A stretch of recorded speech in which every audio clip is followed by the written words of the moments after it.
വീണ്ടും കുറച്ച് സമയം വളരെ പ്രധാനപ്പെട്ട ചില കാര്യങ്ങൾ ഡിസ്കസ് ചെയ്യാൻ വേണ്ടിയിട്ടാണ് ഈ ഒരു ഓൺലൈൻ പ്ലാറ്റ്ഫോം നമ്മൾ ഉപയോഗിക്കുന്നത്. യഥാർത്ഥത്തിൽ ഈ ഒരു കാലഘട്ടം നമുക്ക് നൽകുന്ന ചില അഡ്വാൻറ്റേജ് കൂടിയാണ്.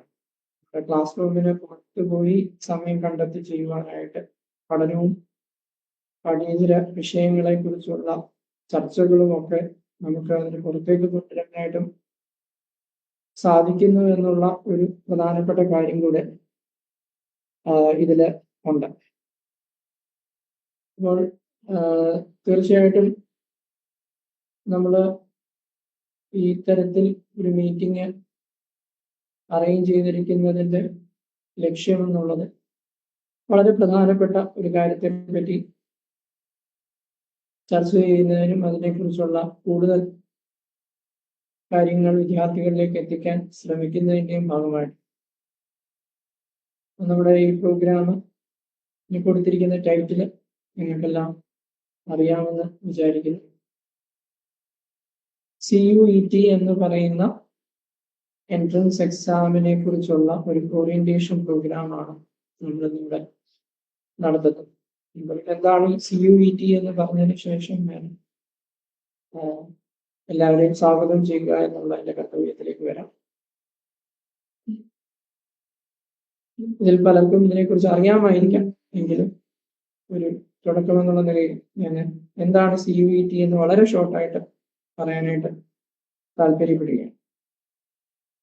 അതിന്റെ ബ്രോഷറിൽ തന്നെ ഈ CUET-യുടെ ഫുൾ ഫോം ഒക്കെ നൽകിയിട്ടുണ്ടായിരുന്നു. കോമൺ യൂണിവേഴ്സിറ്റി എൻട്രൻസ് ടെസ്റ്റ്, അതായത് ഇന്ത്യയിലെ വിവിധ സെൻട്രൽ യൂണിവേഴ്സിറ്റീസും സ്റ്റേറ്റ് യൂണിവേഴ്സിറ്റീസിലേക്കും ഉള്ള പ്രവേശന പരീക്ഷ എന്നുള്ള നിലയിലാണ് ഈ എക്സാം നടത്തപ്പെടുന്നത്. UGCയുടെ കീഴിലുള്ള നാഷണൽ ടെസ്റ്റിംഗ് ഏജൻസിയാണ് ഇതിന്റെ എക്സാം കോർഡിനേറ്റിംഗ് വിങ്ങായിട്ട് പ്രവർത്തിച്ചു വരുന്നത്. ഇത് ആദ്യം ആരംഭിച്ചത് 2010-ലാണ്. CUCET എന്നായിരുന്നു ഇതിന് പേര് നൽകിയിരുന്നത്. Central universities common entrance test എന്നുള്ള പേരായിരുന്നു നൽകിയിരുന്നത്. എന്നാൽ 2020 ദേശീയ പുതിയ വിദ്യാഭ്യാസ നയം പ്രഖ്യാപിച്ച പശ്ചാത്തലത്തിൽ 21 മുതൽ ഇത് നാഷണൽ ടെസ്റ്റിംഗ് ഏജൻസി ഈ ഒരു ഉത്തരവാദിത്തം ഏറ്റെടുക്കുകയും CUET common university entrance test ഇതിപ്പോൾ നിലവിൽ 3 തലങ്ങളിലാണ് നടന്നുകൊണ്ടിരിക്കുന്നത്: UG, PG ആൻഡ് PhD. ഇപ്പോൾ ഈ വർഷം അനൗൺസ് ചെയ്തിരിക്കുന്നത് CUET PG-യുടെ എൻട്രൻസ് എക്സാം ആണ്. അതായത് ഡിഗ്രി 3 വർഷം പൂർത്തീകരിച്ച് PG-ക്ക് വേണ്ടി അഡ്മിഷന് തയ്യാറെടുക്കുന്ന വിദ്യാർത്ഥികൾക്ക് സെൻട്രൽ യൂണിവേഴ്സിറ്റികളിൽ അഡ്മിഷൻ എടുക്കുന്നതിന് വേണ്ടിയുള്ള ഒരു അവസരമാണ് ഇതിലൂടെ ലഭിക്കുന്നത്. ഞാനതിലെ കൂടുതൽ വിശദാംശങ്ങളിലേക്ക് കടക്കുന്നില്ല, കാരണം അതിനെക്കുറിച്ച് ദീർഘമായിട്ട് സംസാരിക്കാനായിട്ടുള്ള റിസോഴ്സ് പേഴ്സൺ നമ്മുടെ കൂടെ തന്നെയുണ്ട്. ഇതിൽ പങ്കെടുക്കുന്നവരെയും സ്വാഗതം ചെയ്യുക എന്നുള്ളതാണ് എൻ്റെ കർത്തവ്യം. ആദ്യമേ ഇതിൽ പങ്കെടുക്കുന്ന പ്രിയപ്പെട്ട അധ്യാപകർ ജോർജ് സാറ് ഈ മീറ്റിംഗിൽ പങ്കെടുക്കുന്നു. സാറിനെ വളരെ സന്തോഷത്തോടെ മീറ്റിംഗിലേക്ക് സ്വാഗതം ചെയ്യും. അതുപോലെ തന്നെ ഇന്ന് നമുക്ക് CUET-യെ കുറിച്ചുള്ള വിശദാംശങ്ങൾ പങ്കുവെക്കാനായിട്ട് നമ്മളോടൊപ്പം ഉള്ളത് നമ്മുടെ പ്രിയപ്പെട്ട ജിൻസി മിസ് ആണ്. ഈ ഒരു പ്രോഗ്രാമിനെ കുറിച്ച് ആലോചിക്കാൻ തന്നെ കാരണം മിസ് നമ്മളോടൊപ്പം ഡിപ്പാർട്ട്മെന്റിലുണ്ട് എന്നുള്ള കാര്യമാണ്. അല്ലെങ്കിൽ ഒരുപക്ഷെ ഈ പ്രോഗ്രാം ഇതിലൂടെ നടക്കത്തില്ല. CUET എക്സാം എൻട്രൻസ് എഴുതി സെൻട്രൽ യൂണിവേഴ്സിറ്റി ഓഫ് രാജസ്ഥാനിൽ നിന്ന് integrated course MA integrated program MA with BEd പ്രോഗ്രാമിൽ 3 വർഷത്തെ പ്രോഗ്രാമിൽ പോസ്റ്റ് ഗ്രാജുവേറ്റ് ബിരുദം നേടിയ വ്യക്തിയാണ് പ്രിയപ്പെട്ട ജിൻസി. അപ്പോൾ തീർച്ചയായിട്ടും ഇതിനെക്കുറിച്ച് വളരെ കൃത്യമായി നമുക്ക് കാര്യങ്ങൾ പറഞ്ഞു തരാൻ കഴിയുന്ന ഒരാള് നമ്മുടെ കൂടെ ഉള്ളപ്പോൾ തീർച്ചയായിട്ടും ആ അവസരം നമ്മൾ ഉപയോഗിക്കണം എന്നുള്ള താല്പര്യത്തിലാണ് ഇന്ന് ഈ പ്രോഗ്രാം നടത്തപ്പെട്ടത്. ഈ CUCET ആയിട്ട് ആരംഭിക്കുന്ന സമയത്ത് ഏകദേശം 10 വർഷത്തോളം ഇതിന്റെ നോഡൽ ഏജൻസി ആയിട്ട് പ്രവർത്തിച്ചത് സെൻട്രൽ യൂണിവേഴ്സിറ്റി ഓഫ് രാജസ്ഥാൻ ആണെന്നാണ് ഞാൻ മനസ്സിലാക്കുന്നത്. അതിനെക്കുറിച്ച് മിസ് പിന്നീട് പറയുകയായി. തീർച്ചയായിട്ടും കൃത്യമായി തന്നെ ഇതിനെക്കുറിച്ച് പറയാൻ വിവരിച്ചു തരാനായിട്ട് കഴിയുന്ന റിസോഴ്സ് പേഴ്സൺ ആണ് നമുക്ക് ലഭിച്ചിട്ടുള്ളത്. അപ്പോൾ തീർച്ചയായിട്ടും ഈ ഒരു അവസരം എല്ലാവരും പ്രയോജനപ്പെടുത്തണം എന്നുള്ളതാണ് എനിക്ക് നിങ്ങളെ ഓർമ്മിപ്പിക്കാനായിട്ടുള്ളത്. തീർച്ചയായിട്ടും വളരെ സന്തോഷത്തോടു കൂടി ജിൻസി മിസ്സിനെയും ഈ മീറ്റിംഗിലേക്ക് സ്വാഗതം ചെയ്യും. ഇതിൽ പങ്കെടുക്കുന്ന ഓരോ വിദ്യാർത്ഥികൾ എത്ര പേര് ഇതിൽ പങ്കെടുക്കും എന്നുള്ളൊരു ചിന്ത എൻ്റെ മനസ്സിലുണ്ടായിരുന്നു. കാരണം ഇന്നലെ ഈ പ്രോഗ്രാമിന്റെ നടത്തിപ്പിന് വേണ്ടിയിട്ട് കോളേജിലേക്ക് ഫോം തയ്യാറാക്കി അതിനകത്ത് നമ്പർ ഓഫ് പാർട്ടിസിപ്പൻസ് എന്ന് ചോദിച്ചിട്ടുണ്ട്. ഞാൻ ആദ്യം 5 എഴുതണോ 10 എഴുതണോ അതോ 50 എഴുതണോ എന്നൊക്കെ ഇങ്ങനെ ഒരു ആശങ്കയോടാണ് ചിന്തിച്ചത്. പിന്നെ ഞാനൊരു നമ്പർ ടഫായിട്ട് എഴുതി. തീർച്ചയായിട്ടും ഞാൻ പ്രതീക്ഷിച്ച ആളല്ല, ഇനിയും വിദ്യാർത്ഥികൾ ജോയിൻ ചെയ്യുമെന്നാണ് ഞാൻ പ്രതീക്ഷിക്കുന്നത്. അപ്പോൾ ഇത് തീർച്ചയായിട്ടും സെൻട്രൽ യൂണിവേഴ്സിറ്റി എന്ന് പറയുമ്പോൾ PG ചെയ്യാൻ ആഗ്രഹിക്കുന്ന വിദ്യാർത്ഥികൾ ഇപ്പോൾ നിങ്ങൾ എങ്ങനെയാണ് മൊത്തമ കോളേജിൽ ഗവൺമെന്റ് സ്കോളർഷിപ്പോടുകൂടിയും അല്ലെങ്കിൽ ഗവൺമെന്റിന്റെ ഫീസ് സബ്സിഡൈഡ് ലഭിക്കുന്നത് അത്തരത്തിലുള്ള എല്ലാവിധ ആനുകൂല്യങ്ങളോടുകൂടി തന്നെയും നമുക്ക് ഇന്ത്യയിലെ ഏറ്റവും പ്രസ്റ്റീജിയസ് ആയിട്ടുള്ള ഇൻസ്റ്റിറ്റ്യൂഷൻസിൽ നിങ്ങൾക്ക് പോസ്റ്റ് ഗ്രാജുവേറ്റ് ബിരുദം നേടാം എന്നുള്ളതിലുപരിയായിട്ട് അവിടെയൊക്കെ വിദ്യാർത്ഥികൾക്ക് ലഭിക്കുന്ന അവസരങ്ങളും അതോടൊപ്പം തന്നെ ലഭിക്കുന്ന കാഴ്ചപ്പാടുകളും അത് നിങ്ങളുടെ ഭാവിയിലേക്ക് എന്താണ് ചെയ്യേണ്ടത് അല്ലെങ്കിൽ ഏത് വഴിക്കാണ് നിങ്ങൾ നീങ്ങേണ്ടത് എന്നുള്ളതിനെ കുറിച്ച് ഉത്തമമായ ഒരു ബോധ്യം നേടിയെടുക്കുവാനായിട്ട് ആ കലാലയങ്ങളുടെ പഠനം തീർച്ചയായിട്ടും വഴിയൊരുക്കുമെന്നതിൽ യാതൊരു സംശയവും. അതിലേക്കുള്ള ഒരു വാതിലാണ് ഈ എക്സാം എന്നുള്ളത്. അപ്പോൾ ഈ എക്സാം ക്രാക്ക് ചെയ്യുന്ന ഓരോ വിദ്യാർത്ഥിക്കും വലിയൊരു വിശാലമായ ലോകമാണ് കിട്ടുന്നത്. എന്നാൽ പലപ്പോഴും വിദ്യാർത്ഥികളുടെ ഇടയിൽ സംഭവിക്കുന്ന ഒരു പ്രശ്നം, ഇതും ഞങ്ങൾക്കാർക്കും പ്രാപ്യമായ ഒരു കാര്യമല്ല, ഇത് ചിലർക്ക് വേണ്ടി മാത്രമുള്ളതാണ് എന്ന് ചിന്തിച്ച് ഭയപ്പെട്ട് മാറി നിൽക്കുന്ന ഒരു സാഹചര്യമാണ്. എല്ലാവർക്കും അച്ചീവബിൾ ആണ്. കഴിഞ്ഞ കുറച്ച് ദിവസങ്ങൾക്ക് മുമ്പ് ഞാൻ വായിച്ച കോളേജിന്റെ ഒഫീഷ്യൽ ഗ്രൂപ്പിൽ വന്നൊരു മെസ്സേജ് ഉണ്ടായിരുന്നു. അതിൽ നമ്മുടെ കോളേജിൽ 2016 ബാച്ചില് BA പൊളിറ്റിക്കൽ സയൻസ് കംപ്ലീറ്റ് ചെയ്യുന്ന ഒരു വിദ്യാർത്ഥി JNU നിന്ന് PhD കംപ്ലീറ്റ് ചെയ്യും. ഇതിൽ തന്നെ ഏറ്റവും പ്രസ്റ്റീജിയസ് ആയിട്ടുള്ള ഒരു ഇൻസ്റ്റിറ്റ്യൂട്ട് ആണ്, നമുക്ക് എല്ലാവർക്കും അറിയാം. അപ്പോൾ അത്തരത്തിൽ എല്ലാവർക്കും അവസരങ്ങളുണ്ട്. അവസരം ഒരാൾക്കോ രണ്ടുപേർക്കോ വേണ്ടി മാത്രമുണ്ടല്ല, പക്ഷെ ഒറ്റ കാര്യമുള്ളൂ, അവസരങ്ങൾ കണ്ടെത്തി നമ്മൾ പുറകെ ഇറങ്ങി ചെല്ലാനായിട്ട് ഗ്രാബ് ഓപ്പർച്യൂണിറ്റി എന്നാണ്, പിടിച്ചെടുക്കാനായിട്ടുള്ള ഒരു താല്പര്യം നമ്മൾക്കുണ്ടാവും. അപ്പം അതിനുള്ള ഒരു കാഴ്ചപ്പാടുകൾ തീർച്ചയായിട്ടും നിങ്ങൾക്ക് ഈ മീറ്റിങ്ങിലൂടെ ലഭിക്കട്ടെ എന്ന് ആശംസിക്കുന്നു. ഇവിടെ വന്നിരിക്കുന്ന എല്ലാവരെയും ഒറ്റ വാക്കിൽ ഒരിക്കൽ കൂടി സ്വാഗതം ചെയ്തുകൊണ്ട് ജിൻസിയിലേക്ക്.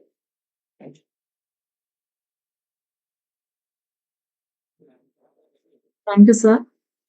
Am I audible? Yes. Okay, thank you. Good evening all. Anoop sir എന്നെ വെൽക്കം ചെയ്തല്ലോ, ഒരുപാട് സന്തോഷമുണ്ട്. നമുക്കിപ്പോൾ മീറ്റിംഗിലേക്ക് കിടക്കാം. ഫസ്റ്റ് ഒരു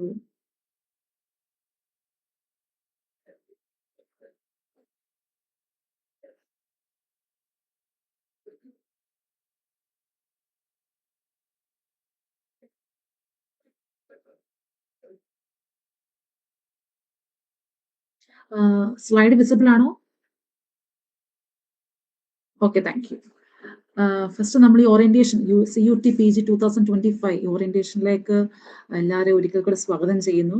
അപ്പോൾ നമ്മൾ ഈ ഓറിയന്റേഷൻ ചെയ്യാൻ ആഗ്രഹിക്കുന്നത് 4 കാര്യങ്ങളാണ്. ഫസ്റ്റ് വൺ, രജിസ്ട്രേഷൻ ഡീറ്റെയിൽസ്, അതായത് CUT PG 2025 അതിന്റെ ഇമ്പോർട്ടൻറ്റ് ഡേറ്റ്സും രജിസ്ട്രേഷൻ ഡീറ്റെയിൽസും, പിന്നെ ഏതൊക്കെ യൂണിവേഴ്സിറ്റീസ് ആണ് അതിനകത്ത് പങ്കെടുക്കുന്നത്, പാർട്ടിസിപ്പേറ്റ് ചെയ്യുന്നതെന്നും, അതുപോലെ സിലബസ് എങ്ങനെയാണ്, ഓരോ സബ്ജക്റ്റിന്റെയും സിലബസ് എങ്ങനെയാണെന്നും, ഇതിന്റെ പ്രിപ്പറേഷൻ ടിപ്സ്, അതായത് ഇനിയിപ്പോ ഒരു മാസവും കൂടെ, ഏകദേശം 1.5 മാസം കൂടെ സമയമുള്ളൂ. അപ്പൊ അതിനനുസരിച്ചുള്ള പ്രിപ്പറേഷൻ ടിപ്സ് കൂടാണ് ഇത് പറയാൻ ആഗ്രഹിക്കുന്നത്.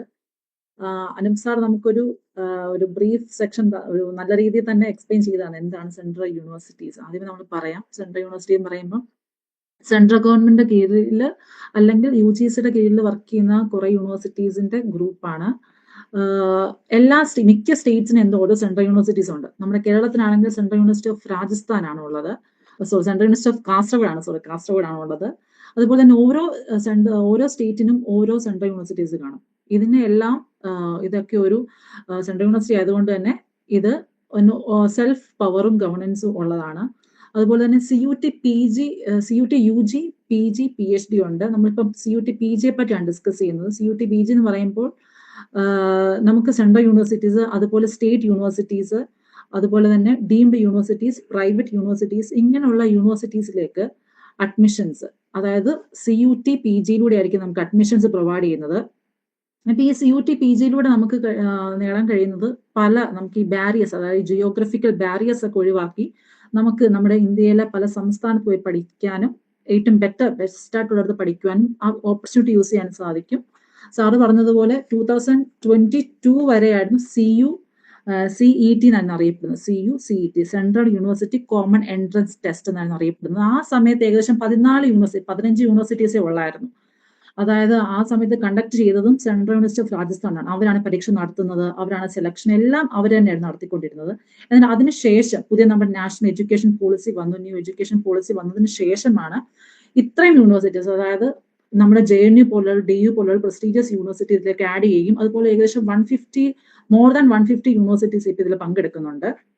അതിൽ പറഞ്ഞ പോലെ എന്തൊക്കെ സെൻട്രൽ യൂണിവേഴ്സിറ്റീസ് ഉണ്ട്, ഡീംഡ് യൂണിവേഴ്സിറ്റീസ് ഉണ്ട്, സ്റ്റേറ്റ് യൂണിവേഴ്സിറ്റീസ് ഉണ്ട്, പ്രൈവറ്റ് യൂണിവേഴ്സിറ്റീസ് ഉണ്ട്, അങ്ങനെ ഗവൺമെന്റ് ഇൻസ്റ്റിറ്റ്യൂഷൻ, അങ്ങനെ പല യൂണിവേഴ്സിറ്റീസ് പങ്കെടുക്കുന്നു. ഇതിനകത്ത് എപ്പോഴും നമുക്കറിയാം ഫേമസ് ആയിട്ട് അല്ലെങ്കിൽ എപ്പോഴും ഹൈ ലെവലിൽ നിൽക്കുന്ന യൂണിവേഴ്സിറ്റീസ് ആണ്. ഒന്ന് ഡൽഹി യൂണിവേഴ്സിറ്റി, പോണ്ടിച്ചേരി യൂണിവേഴ്സിറ്റി, അതുപോലെ തന്നെ ജാമിയ മിലിയ, JNU, ഇങ്ങനെയുള്ള യൂണിവേഴ്സിറ്റീസ്. നമ്മുടെ സൗത്ത് ഇന്ത്യയിലെ ഏറ്റവും ബെസ്റ്റ് ആയിട്ട് നിൽക്കുന്നത് യൂണിവേഴ്സിറ്റി ഓഫ് ഹൈദരാബാദ് ആണ് നിൽക്കുന്നത്. ഇതാണ് ഇവിടെ ഫസ്റ്റ് ഒരു സെക്ഷനിൽ പറയുന്നത്. ഇതൊരു സിംഗിൾ വിൻഡോ ആണ്. അതായത് CUET എന്ന് പറയുമ്പോൾ ഒരു PG പ്രോഗ്രാമിലേക്ക് ഒരു സിംഗിൾ വിൻഡോ ആണ് തരുന്നത്. നമുക്കൊരു സിംഗിൾ വിൻഡോ എൻട്രൻസ് ടെസ്റ്റ് തരികയാണ് ചെയ്യുന്നത്. അപ്പോൾ നമുക്ക് കിട്ടുന്ന സ്കോർ അനുസരിച്ചായിരിക്കും പിന്നെ ഒരു അഡ്മിഷൻ, അവരുടെ കട്ട് ഓഫും അഡ്മിഷൻ അനുസരിച്ച് വരുന്നത്. ഇതിനുള്ള എലിജിബിലിറ്റിയും പറയുന്നത് ഒരു ഏജ് റെസ്ട്രിക്ഷൻസ് ഇതിനില്ല. അതായത് നമുക്ക് ഏജ് റെസ്ട്രിക്ഷൻസ് ഇപ്പം എക്സാമ്പിൾ പറയുകയാണെങ്കിൽ ഞാൻ സെൻട്രൽ യൂണിവേഴ്സിറ്റി ഓഫ് രാജസ്ഥാനിൽ പഠിക്കുന്ന സമയത്ത് അവിടെ ഞങ്ങളുടെ കൂടെ പോസ്റ്റ് ഗ്രാജുവേഷൻ അറൌണ്ട് ഒരു 49-50 ഏജ് ഉള്ള ഒരു അങ്കിൾ ഞങ്ങളോട് പഠിക്കുന്നുണ്ടായിരുന്നു. അപ്പോൾ നമുക്ക് മനസ്സിലാക്കും ഒരു ഏജ് ലിമിറ്റേഷൻ ഇല്ല നമുക്ക്. അതുപോലെ തന്നെ നമുക്ക് കാണാൻ കഴിയുന്നത് എഡ്യൂക്കേഷൻ ക്വാളിഫിക്കേഷൻ പറയുമ്പോൾ ഒന്നെങ്കിൽ നമ്മൾ ഡിഗ്രി പാസ് ആയവരായിരിക്കണം, അല്ലെങ്കിൽ ഇതിപ്പോ തേർഡ് ഇയറിൽ അപ്പിയർ ആവുന്ന ആളായിരിക്കണം. മനസ്സിലായോ? തേർഡ് ഇയറിൽ അപ്പിയർ ചെയ്യുന്ന ആളായിരിക്കണം, അല്ലെങ്കിൽ പാസ് ഔട്ട് ആയ ഒരാളായിരിക്കണം. അതുപോലെ തന്നെ ഒരു 50-55% അബവ്, അല്ലെ 45%, അത് റിസർവേഷൻ അനുസരിച്ച് മാറിക്കൊണ്ടിരിക്കുക. അബവ് മാർക്കും കാണും, അല്ലെങ്കിൽ എല്ലാ വിഷയത്തിനും പാസ് ആകണം തന്നെ അർത്ഥം. പിന്നെ റിസർവേഷൻസ് അവൈലബിൾ ആണ്. നമുക്ക് ഓരോ യൂണിവേഴ്സിറ്റിക്കും ഇപ്പൊ 19 സീറ്റ് ഉണ്ടെങ്കിൽ 19 സീറ്റും പല റിസർവേഷനിലായിട്ട് എന്ത് ചെയ്തിരിക്കും, ഡിവൈഡ് ചെയ്തിരിക്കും. ഇപ്പം ജനറൽ, അൺറിസർവ്ഡ് കാറ്റഗറി ആണ്, ജനറൽ ഉണ്ട്. പിന്നെ റിസർവ്ഡ് കാറ്റഗറീസ് ആണ് ഇവിടെ കാണാൻ പറ്റുന്നത്. ജനറൽ EWS ഉണ്ട്, OBC NCL ഉണ്ട്, SC ഉണ്ട്, ST ഉണ്ട്, അതുപോലെ തന്നെ PWD ഉണ്ട്. ഇങ്ങനെയുള്ള റിസർവേഷൻ കാറ്റഗറീസിനും ഈ സീറ്റ് എല്ലാം അലോട്ട് ചെയ്ത് കൊടുത്തിട്ടുണ്ട്. അപ്പൊ നമുക്ക് ഇങ്ങനെയുള്ളത് കൊണ്ട് നമുക്ക് പരമാവധി കട്ട് ഓഫ് അതനുസരിച്ച് വരിക്കും. മനസ്സിലായി? ജനറലിനായിരിക്കും, അൺറിസർവ്ഡ് കാറ്റഗറിക്കായിരിക്കും ഏറ്റവും ഹൈ കട്ട് ഓഫ്, അതിനുശേഷമായിരിക്കും പല കട്ട് ഓഫ് അതനുസരിച്ചിരിക്കും. പിന്നീട് പറയാനുള്ളത് ഏകദേശം 157 സബ്ജക്റ്റില് ഈ കോഴ്സ്, അതായത് 157 സബ്ജക്ട്സിൽ CUT എൻട്രൻസ് ഇവിടെ PG നടത്തുന്നുണ്ട്. അതുപോലെ തന്നെ ഈ ജാമിയ മില പോലുള്ള ഒരു ജാമിയ മില ഒരു ഫേമസ് യൂണിവേഴ്സിറ്റിയാണ്. അതിനകത്ത് ഇപ്പം ചില കോഴ്സസ് മാത്രമേ ഇവിടെ CUT PGയിൽ ഉള്ളൂ. ബാക്കി സബ്ജക്ട്സ് ഇപ്പോഴും ജാമിയ മില സെപ്പറേറ്റ് തന്നെയാണ് നടത്തിക്കൊണ്ടിരിക്കുന്നത്. നമുക്ക് അടുത്തൊരു സെക്ഷൻ കാണാൻ കഴിയുന്നത് ഇതിന്റെ ഇമ്പോർട്ടന്റ് ഡേറ്റ് ആണ് കാണാൻ കഴിയുന്നത്. ജനുവരി 2-ാം തീയതി വന്നു. ഈ വർഷം ജനുവരി 2-ാം തീയതി അവര് ആപ്ലിക്കേഷൻ, ഒരു ഓൺലൈൻ ആപ്ലിക്കേഷൻ ഓപ്പൺ ആക്കിയിട്ടുണ്ട്. ഫെബ്രുവരി 1 വരെയാണ് ഇതിന്റെ ആപ്ലിക്കേഷൻ ഉള്ളത്. സോ അപ്പൊ നമ്മൾ ചെയ്തിട്ട് ആളുകൾ താല്പര്യമുള്ള CUT PG ചെയ്യാൻ താല്പര്യമുള്ളവരാണെങ്കിൽ, തേർഡ് ഇയർ ഉള്ള ആളുകൾ എത്രയും പെട്ടെന്ന് തന്നെ ഇത് സ്റ്റാർട്ട് ചെയ്യേണ്ടതാണ്, ആപ്ലിക്കേഷൻ സ്റ്റാർട്ട് ചെയ്യേണ്ടതാണ്. ലാസ്റ്റ് ഡേറ്റ്, ഫീസ് വരെ അടയ്ക്കാനുള്ള ലാസ്റ്റ് ഡേറ്റ് ഉള്ളത് 2 ഫെബ്രുവരി വരെയാണ്. അതിനുശേഷം നമുക്ക് ഒരു 2 ദിവസത്തേക്ക് എന്തെങ്കിലും തെറ്റുണ്ടെങ്കിൽ, അത് ചില പർട്ടിക്കുലേഴ്സിൽ മാത്രം തെറ്റുണ്ട്, എന്തെങ്കിലും മിസ്റ്റേക്ക് ഉണ്ടെങ്കിൽ, അതായത് ചില കാര്യങ്ങൾ മിസ്റ്റേക്ക് ഉണ്ടെങ്കിൽ അത് മാറ്റാൻ നമുക്ക് കഴിയും. അതുപോലെ എക്സാം മിക്കവാറും നമ്മുടെ മാർച്ച് 2nd വീക്കോടെ എക്സാം സ്റ്റാർട്ട് ചെയ്യും.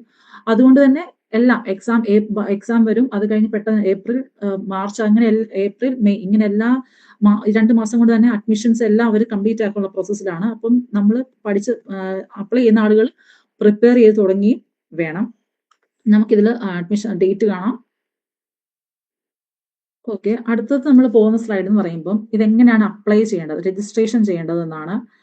രജിസ്ട്രേഷൻ ചെയ്യുമ്പോൾ നമ്മൾ പല സ്റ്റെപ്സിലൂടെ കടന്നു പോകണം. ഫസ്റ്റ് സ്റ്റെപ്പാണ് രജിസ്ട്രേഷൻ. അതായത് ഇതുവരെ ചെയ്യാത്ത ഒരാള് അവരുടെ പേര്, details like mobile number, email I D, ഇങ്ങനെയുള്ള ബേസിക് കാര്യങ്ങൾ കൊടുത്ത് ആദ്യം രജിസ്റ്റർ ചെയ്യണം. രജിസ്റ്റർ ചെയ്തതിന് ശേഷം നമുക്ക് എന്ത് കിട്ടും? രജിസ്ട്രേഷൻ കഴിഞ്ഞിട്ടുള്ള പോകുന്ന സെക്ഷൻ ആണ് ഇൻസ്ട്രക്ഷൻ. ഇൻസ്ട്രക്ഷൻ പറയുമ്പോൾ അതിനകത്ത് മാനുവൽസ് പറഞ്ഞിട്ടുണ്ട്. മാനുവൽ ആയിട്ടുള്ള എന്തൊക്കെ സ്റ്റെപ്സ് ആണ് ചെയ്യാനുള്ളത്, എന്തൊക്കെ നമ്മൾ അവിടെ ഫില്ല് ചെയ്യണം ഉള്ള രീതിയിലെല്ലാം ഇൻസ്ട്രക്ഷൻസ് തരുന്നുണ്ട്. അത് വായിച്ച് ഐ എഗ്രി എന്ന് പറഞ്ഞ ബോക്സും ടിക്ക് ചെയ്ത് കഴിയുമ്പോൾ നമുക്ക് സേവ് ചെയ്യാം. അല്ലെങ്കിൽ ഫോർവേഡ് ചെയ്യുമ്പോൾ ലോഗിൻ ആൻഡ് രജിസ്റ്റർ ഐഡന്റിഫിക്കേഷൻ വേണ്ടി. ലോഗിൻ പറയും ജസ്റ്റ് നമ്മൾക്ക് കിട്ടുന്ന ഒരു നമ്മുടെ ഇത് കിട്ടും, നമുക്ക് ആപ്ലിക്കേഷൻ നമ്പർ കിട്ടും. ആപ്ലിക്കേഷൻ നമ്പർ വരുന്നത് നമ്മുടെ ഇതിലേക്കായിരിക്കും, അതായത് നമ്മുടെ മെയിൽ ഐ ഡിയിലേക്കായിരിക്കും ആപ്ലിക്കേഷൻ നമ്പർ വരുന്നത്. നമുക്ക് കൊടുത്ത മെയിൽ ഐ ഡി ഒരു ജെന്യൂൻ മെയിൽ ഐ ഡി ആയിരിക്കണം, നമുക്ക് ആക്സസ് ചെയ്യാൻ പറ്റുന്ന മെയിൽ ഐ ഡി ആയിരിക്കണം. അപ്പൊ അതുകൊണ്ട് തന്നെ അതിലേക്കായിരിക്കും നമ്മളുടെ രജിസ്ട്രേഷൻ നമ്പർ വരുന്നത്, ആപ്ലിക്കേഷൻ നമ്പർ വരുന്നത്. അത് ത്രൂ നമ്മൾ പാസ്വേഡ് സേവ് ചെയ്ത്, പാസ്വേഡ് ഉണ്ടായിരിക്കണം, അത് ത്രൂ നമ്മൾ കയറുന്നു. അതിനുശേഷം നമ്മളിങ്ങനെ പതുക്കെ രജിസ്ട്രേഷൻ ഫോം എന്ന് പറയുമ്പോൾ നമ്മുടെ പേഴ്സണൽ ഡീറ്റെയിൽസ് എല്ലാം ആഡ് ചെയ്യുക. നമ്മളെല്ലാം നമ്മുടെ പേര്, നമ്മുടെ ഡീറ്റെയിൽസ്, നമ്മുടെ ഹോം അഡ്രസ്സ്, നമ്മുടെ ഡേറ്റ് ഓഫ് ബർത്ത്, അങ്ങനെയുള്ള എല്ലാ ബേസിക് കാര്യങ്ങളും ആഡ് ചെയ്യുന്നു. പിന്നെ റിവ്യൂ പേജ് എന്ന് പറയുമ്പോൾ ഈ നമ്മൾ ആഡ് ചെയ്ത് കൊടുത്ത കാര്യങ്ങൾ നമ്മൾ റിവ്യൂ ചെയ്യുക. എന്തെങ്കിലും തെറ്റുണ്ടോ, അല്ലെങ്കിൽ എന്തെങ്കിലും നമുക്ക് എഡിറ്റ് ചെയ്യാനുള്ള ഒരു അവസരം തരുക. മനസ്സിലാവുക? ഈ റിവ്യൂ പേജ് എന്ന് പറയുമ്പോൾ ഞാൻ പറഞ്ഞ പോലെ നമുക്ക് എന്തെങ്കിലും നമ്മൾ ചെയ്തതിനകത്ത് തെറ്റുണ്ടെങ്കിൽ അത് എഡിറ്റ് ചെയ്യാനുള്ള ഒരു അവസരം തരുവാണ് ഓരോ റിവ്യൂ പേജസും. പിന്നെ വെരിഫൈ ഇമെയിൽ എന്ന് പറയുമ്പോൾ OTP, നമ്മുടെ ഇമെയിൽ ഐ ഡിയിലേക്ക് OTP സെൻഡ് ചെയ്യുന്ന സമയമായിരിക്കും. ഈ വെരിഫൈ എല്ലാം ഉദ്ദേശിക്കുന്ന അവർ ഇതായിരിക്കും, എന്തായിരിക്കും, നമ്മുടെ OTP മൊബൈൽ നമ്പറിലേക്ക് ഇതുപോലെ എല്ലാ രീതിയിലും OTP അവര് നമുക്ക് സെൻഡ് ചെയ്ത് തരും. പിന്നെ അതുപോലെ തന്നെ ഡാഷ്ബോർഡ് എന്നൊരു പേജാണ്. ഡാഷ്ബോർഡ് എന്ന് പറയുമ്പോൾ നമുക്കതില് നമുക്ക് ആധാർ ഇങ്ങനെ അവർ കാണിക്കും, Aadhaar, pan card, non Aadhaar, അങ്ങനെയൊക്കെയുള്ള സംഭവങ്ങളുണ്ട്. അപ്പൊ നമുക്ക് ആധാർ ഉണ്ടെങ്കിൽ നമ്മൾ ആധാർ ത്രൂ എൻട്രി ചെയ്യുക, നമ്മുടെ ആധാർ നമ്പറും എല്ലാം അടിച്ചു കൊടുക്കുക, അത് ത്രൂ എൻട്രി ചെയ്യുക. അടുത്തെന്ന് പറഞ്ഞാൽ കോൺടാക്ട് ഡീറ്റെയിൽസ്, നമ്മുടെ പേഴ്സണൽ ആധാർ, നമ്മുടെ ഹോം അഡ്രസ് കൊടുക്കുക. ഇതെല്ലാം നമ്മൾ ഒന്നുകൂടെ ടൈപ്പ് ചെയ്ത് കൊടുക്കുക, അല്ലെങ്കിൽ ചിലപ്പോൾ ഓൾറെഡി അതവിടെ നമ്മൾ നേരത്തെ ചെയ്ത് കൊടുത്തത് കൊണ്ട് ചിലപ്പോൾ അതവിടെ കാണാം, അല്ലെങ്കിൽ ഓൾറെഡി ഒന്നുകൂടെ ടൈപ്പ് ചെയ്ത് കൊടുക്കണം. പേഴ്സണൽ ഡീറ്റെയിൽസ്, പിന്നെ അതർ ക്വാട്ട കാറ്റഗറിയും പറയുമ്പോൾ ഇതിനകത്ത് ചോദിക്കുന്നത് BPL ആണോ, അതുപോലെ എക്സ് സർവീസ് അങ്ങനത്തെ ആൾക്കാരുണ്ടോ, അങ്ങനെയാണ് ചോദിക്കുന്നത്. എക്സ് സർവീസ് ആൾക്കാരുണ്ടോ, BPL ആണോ, അതുപോലെ തന്നെ ഏതെങ്കിലും PWD കാറ്റഗറി ആണോ, അങ്ങനെയുള്ള കാര്യങ്ങളാണ് ഇവിടെ ചോദിക്കുന്നത്. ആണെങ്കിൽ ഉറപ്പായിട്ടും അതിന് കൃത്യമായ സർട്ടിഫിക്കറ്റ്സ് അപ്ലോഡ് ചെയ്യേണ്ടതാണ് കൃത്യസമയത്തിനുള്ളിൽ. അത് കഴിഞ്ഞ് എക്സാം സെന്റർ ഡീറ്റെയിൽസ്. നമുക്ക് ഇവിടെ നമുക്ക് ഒരു 4 എക്സാം സെന്റേഴ്സ്, അതായത് നമുക്ക് കേരളത്തിൽ കുറെ എക്സാം സെന്റേഴ്സ് ഉണ്ട്. അപ്പൊ നമുക്ക് ഏറ്റവും കംഫർട്ടബിൾ ആയിട്ടുള്ള എക്സാം സെന്റേഴ്സ് നമ്മൾ ആഡ് ചെയ്യേണ്ടതാണ്. അതിന് ശേഷം നമ്മൾ ക്വാളിഫിക്കേഷൻ ഡീറ്റെയിൽസ് എന്ന് പറയുമ്പോൾ നമ്മളുടെ 10th തൊട്ടുള്ള എല്ലാ ക്വാളിഫിക്കേഷൻസും ആഡ് ചെയ്യണം. നമ്മുടെ കോളേജിന്റെ, സ്കൂളിന്റെ പേര്, കോളേജിന്റെ പേര്, അങ്ങനെ പല പല ക്വാളിഫിക്കേഷൻ. അതായത് നമ്മൾ ഡിഗ്രി വരെ. ഇപ്പൊ ഡിഗ്രി ആണെങ്കിൽ നമ്മൾ അപ്പിയറിംഗ് എന്ന് പറഞ്ഞു വിടുക. ഈ ഹാൻഡ് റൈസ് ചെയ്ത ആൾക്ക് എന്തെങ്കിലും ക്ലാരിഫിക്കേഷൻ ആവശ്യമുണ്ടോ? പ്രജിത്ത് പ്രകാശിന് ഇല്ലെന്ന് വിശ്വസിക്കുന്നു. അതായത് ക്വാളിഫിക്കേഷൻ ഡീറ്റെയിൽസ്, അതായത് നമ്മുടെ ഡിഗ്രി വരെയുള്ള ക്വാളിഫിക്കേഷൻ ഡീറ്റെയിൽസ് ആഡ് ചെയ്ത് കൊടുക്കുക. അതിനകത്ത് എന്തെങ്കിലും ഒരു കാരണവശാൽ നമ്മുടെ ഒരു ഇപ്പം എക്സാം ഉദാഹരണം പറയുന്നത് നമ്മുടെ കോളേജ് അതിനകത്ത് ഇല്ല, ഇപ്പൊ കോളേജ് ഇല്ല, നമ്മുടെ യൂണിവേഴ്സിറ്റിയുടെ പേര് അങ്ങനെ ഒരിക്കലും ഇല്ലാതിരിക്കില്ല. ഇപ്പൊ എക്സാമ്പിൾ പറയുക, നമ്മുടെ യൂണിവേഴ്സിറ്റിയുടെ പേരോ അല്ലെങ്കിൽ എന്തെങ്കിലും കാണുന്നില്ലെങ്കിൽ അതർ എന്ന് പറഞ്ഞ ഓപ്ഷൻ കാണും, അതർ ഓപ്ഷൻ അടിച്ചു കൊടുക്കുക. അതർ ഓപ്ഷനിൽ പിന്നെ നമുക്ക് എക്സ്ട്രാ ഒരു ബോക്സ് വരും, അതിനകത്ത് അപ്പൊ നമ്മുടെ എന്താണോ ഇല്ലാത്തത് അത് ടൈപ്പ് ചെയ്ത് കൊടുക്കുക. പ്രജിത്ത് ഓക്കെ. അടുത്തതിന് ശേഷം അഡീഷണൽ ഡീറ്റെയിൽസ് എന്ന് പറയുമ്പോൾ അവർ ചോദിക്കുന്ന അഡീഷണൽ ഡീറ്റെയിൽസ് കുറെ കാര്യങ്ങളുണ്ട്. അത് കഴിഞ്ഞ് ഡോക്യുമെന്റ്സ്, അഡീഷണൽ ഡീറ്റെയിൽസിനകത്താണ് നമ്മുടെ ഇതെല്ലാം എക്സാംസ് ഇത് നമ്മുടെ കാറ്റഗറിയും അല്ലാത്ത എല്ലാം അടിച്ചു കൊടുക്കണം. അപ്ലോഡ് ഡോക്യുമെന്റ്സ്, എന്തൊക്കെ ഡോക്യുമെന്റ്സ് നമ്മൾ നെക്സ്റ്റ് സെക്ഷനിൽ പറയാം. നമ്മൾ ഫോട്ടോഗ്രാഫ്സ് വേണം, ഒരു പാസ്പോർട്ട് സൈസ് ഫോട്ടോഗ്രാഫ് വേണം, സൈൻഡ് നമ്മുടെ സിഗ്നേച്ചറും വേണം. അതിനുശേഷം നമ്മുടെ രജിസ്റ്റർ മൊബൈലിലേക്ക് ഒരു ഇതെല്ലാം OTPയുടെ ഒരു പ്രോസസ്സാണ്, മനസ്സിലായി. നമ്മൾ ഇതെല്ലാം ഒതന്റിക് ആണെന്ന് ചൂസ് ചെയ്യാം. നമ്മൾ ഒതന്റിക് ആണ്, റോബോട്ട് ഒന്നുമല്ല, ഒതന്റിക് ആണെന്ന് കാണിക്കാൻ വേണ്ടിയുള്ള ഒരു വെരിഫിക്കേഷൻസ് എല്ലാം നടക്കുന്നുണ്ട് ഇടയ്ക്ക്. പിന്നെ അടുത്ത ഫൈനൽ റിവ്യൂ പേജ് ആണ് കാണിക്കുന്നത്. ഈ ഫൈനൽ റിവ്യൂ പേജ് എന്ന് പറയുമ്പോൾ നമ്മൾ ഇതുവരെ അടിച്ചു കൊടുത്ത എല്ലാ ഡീറ്റെയിൽസും ആ പേജിൽ വരും. എന്തെങ്കിലും എഡിറ്റ് ചെയ്യണമെങ്കിൽ അപ്പോൾ തന്നെ എഡിറ്റ് ചെയ്യുക. അതിനുശേഷം ചെയ്യുന്ന പറയുമ്പോൾ അതിന്റെ അടിയിൽ ഓരോ ബോക്സസ് ഉണ്ട്. ഇപ്പൊ ഫാദേഴ്സ് നെയിം ശരിയാണെങ്കിൽ ടിക്ക് എടുക്കുക, മദേഴ്സ് നെയിം എല്ലാം ആ ബോക്സസ് എല്ലാം ടിക്ക് ചെയ്ത് ഐ എഗ്രി എന്ന് പറഞ്ഞ ബോക്സിൽ ടിക്ക് ചെയ്താൽ മാത്രമേ നിങ്ങൾക്ക് മൂവ് ഫോർവേഡ് ചെയ്യാൻ പറ്റത്തുള്ളൂ. അപ്പൊ ശ്രദ്ധിക്കുന്ന ഒരു ഡിക്ലറേഷൻ പോലുള്ള ഇത് കാണും. അതിന് ഐ എഗ്രി കൊടുത്ത് എന്നാലേ മൂവ് ചെയ്യാൻ പറ്റത്തുള്ളൂ. അതിനുശേഷം നമ്മൾ എല്ലാ ഡീറ്റെയിൽസും ഒന്നുകൂടെ റിവ്യൂ ചെയ്തിട്ട് പേയ്മെന്റിലേക്ക് പോയാണ്. പേയ്മെന്റ് ഡീറ്റെയിൽസും അങ്ങനെ എല്ലാം കൊടുത്ത് അങ്ങനെ ചെയ്ത് പേയ്മെന്റ് ഡൺ. എന്തെങ്കിലും പേയ്മെന്റിൽ ഇഷ്യൂ വന്നു കഴിഞ്ഞാൽ, അതായത് നമ്മൾ പേയ്മെന്റ് ചെയ്യുന്ന സമയത്ത് ഒന്നെങ്കിൽ എന്തെങ്കിലും ലാഗായി പോകുക, അല്ലെങ്കിൽ എന്തെങ്കിലും ഇഷ്യൂ വന്നു കഴിഞ്ഞാൽ അത് നമുക്ക് ഒന്നെങ്കിൽ ഡെബിറ്റ് ആയി പോയിട്ട് അത് നമ്മുടെ അക്കൗണ്ടിൽ പിന്നെ അത് കാണിക്കുന്നില്ലെങ്കിൽ, അതായത് നമ്മുടെ ആ ഒരു പ്രൊഫൈലിൽ കാണിക്കുന്നില്ലെങ്കിൽ നമുക്കത് മെയിൽ അയക്കാൻ, കൃത്യമായി മെയിൽ അയക്കാനുള്ള ഒരു ഇതൊക്കെ ഉണ്ട്. അപ്പൊ അതൊക്കെ നമ്മൾ എന്തെങ്കിലും പ്രശ്നം ഉണ്ടെങ്കിൽ അത് അറിയിക്കാൻ നമുക്കങ്ങനെ മെയിൽ അയക്കാൻ കഴിയും. അങ്ങനെ നമ്മൾ ഇത് പേയ്മെന്റ് ഡൺ ആയി കഴിയുമ്പോൾ നമുക്ക് അതിന്റെ PDF കിട്ടും. ഇതെത്രയാണ് നമുക്ക് ഏകദേശം രജിസ്ട്രേഷൻ പ്രോസസ് എന്ന് പറയുന്നത്.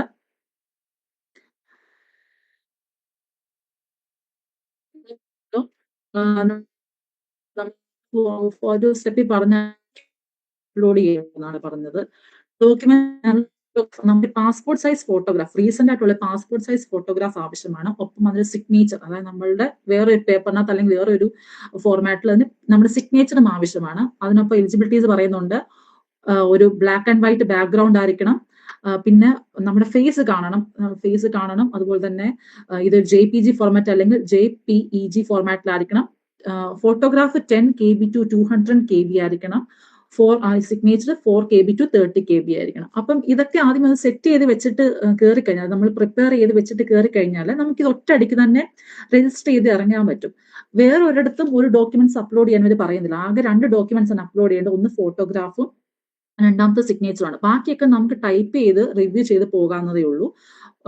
പകരം ഇതിന്റെ നിങ്ങൾ ഒരു ഫോട്ടോ എടുത്ത് വെച്ചാൽ 10 KBയുടെയും 200 KB അത് ക്രോപ്പ് ചെയ്ത് അത് സെറ്റ് ആക്കി വെച്ച് കഴിഞ്ഞാൽ, ഇതുപോലെ മറ്റ് 4 KB 30 KB സെറ്റ് ആക്കി വെച്ച് കഴിഞ്ഞാൽ നിങ്ങൾക്ക് അത് അപ്പം തന്നെ അത് അപ്ലോഡ് ചെയ്ത് മുന്നോട്ട് പോകാൻ കഴിയും.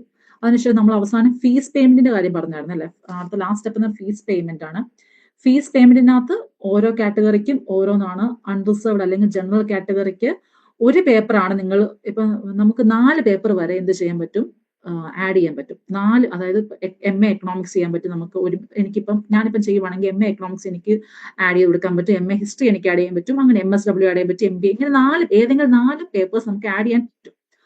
ഒരു പേപ്പറാണെങ്കിലും ആഡ് ചെയ്യാൻ പറ്റും. ഒരു പേപ്പറാണെങ്കിലും പറ്റും. 4 പേപ്പറാണ്, 4 വരെ പറ്റും. നമുക്ക് മാക്സിമം 4 വരെ പറ്റും. അപ്പൊ ഒരു പേപ്പറേ ഉള്ളൂവെങ്കിൽ നമുക്ക് ജനറൽ ആണെങ്കിൽ 700, 2 പേപ്പറൊക്കെയാണ് 400, അങ്ങനെ കൂടിക്കൊണ്ടേ ഇരിക്കും. ഇതിപ്പോ ഒരു ഇന്ത്യൻ സിറ്റിസന്റെ കാര്യമാണ് പറഞ്ഞത്. ഇപ്പൊ ഒരു ഔട്ട്സൈഡ് വേറെ ഏതെങ്കിലും സിറ്റിസൺ ആണെങ്കിൽ ഇതിപ്പോ ഇവിടെ ചേരേണ്ടി വരും.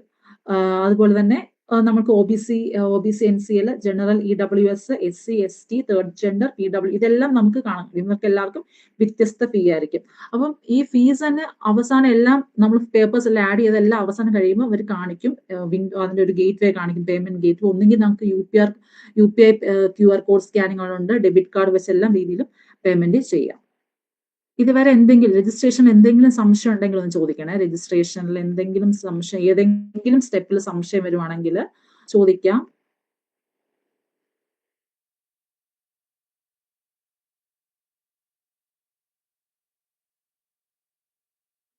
സംശയമില്ലെന്ന് വിശ്വസിക്കുന്നു.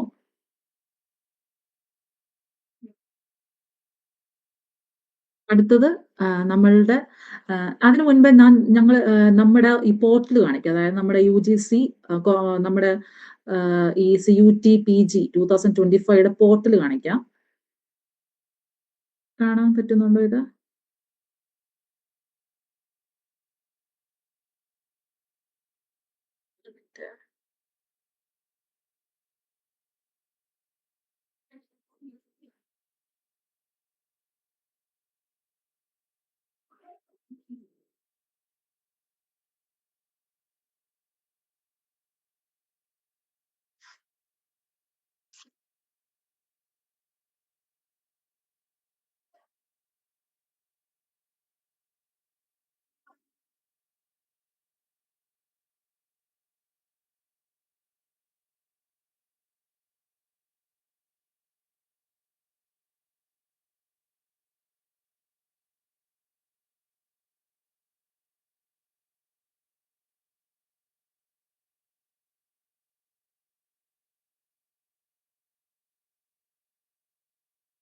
ഇതാണ് നമ്മുടെ UGC ഇത് NTA, UGS കീഴിലുള്ള NTA നമ്മുടെ പോർട്ടലായിട്ടുള്ളത്. ഈ പോർട്ടൽ ഇവിടെയാണ് രജിസ്റ്റർ ചെയ്യേണ്ടത്. ഇതിൽ ക്ലിക്ക് ചെയ്താലാണ് രജിസ്റ്റർ ചെയ്യാൻ കഴിയുന്നത്. ഈ പ്രോസസ്സിലൂടെ പോകണം നിങ്ങൾ. അതിനുശേഷം നമുക്ക് കണ്ട് ഇവിടെ കാണാൻ കഴിയുന്നുണ്ട് യൂണിവേഴ്സിറ്റീസ്, നമുക്ക് പല ഇത് കാണാൻ പറ്റുന്നുണ്ട്. യൂണിവേഴ്സിറ്റീസ് ഇവിടെ കാണാം, ഇമ്പോർട്ടൻറ്റ് ഡൗൺലോഡ്സ് കാണാൻ പറ്റും, യൂണിവേഴ്സിറ്റീസ് കാണാൻ പറ്റും. യൂണിവേഴ്സിറ്റീസ് എടുത്തു കഴിഞ്ഞാൽ ഇവിടെ ഏതൊക്കെ യൂണിവേഴ്സിറ്റീസ് പാർട്ടിസിപ്പേറ്റ് ചെയ്യുന്നുണ്ട്.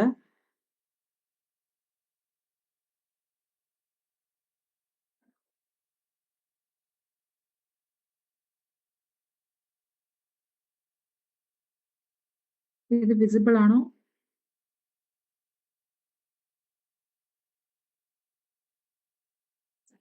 ഇതിപ്പം പാർട്ടിസിപ്പേറ്റിംഗ് യൂണിവേഴ്സിറ്റീസിന്റെ ഇത് കാണാമോ?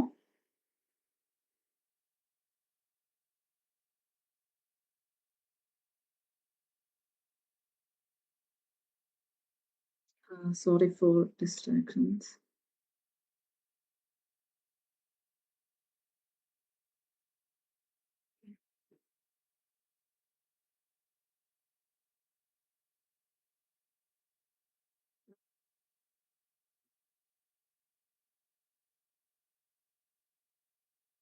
നമുക്ക് അത് കുറച്ച് പ്രശ്നമുണ്ടോണ്ട് അപ്പം പറയാം, അത് കാണിക്കാമേ.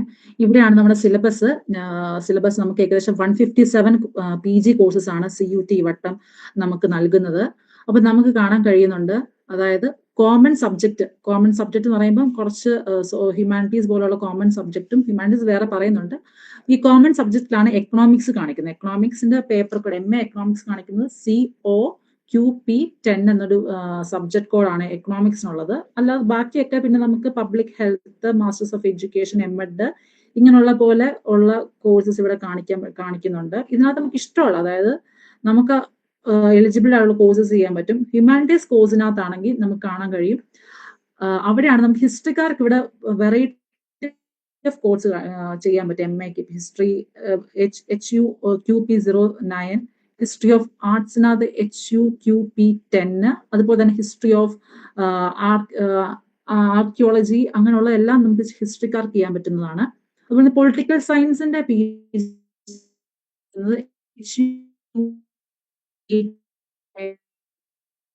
നമുക്കതുപോലെ തന്നെ സോഷ്യൽ വർക്ക്, MB ഇതുപോലുള്ള എല്ലാം നമുക്ക് ചെയ്യാൻ പറ്റും.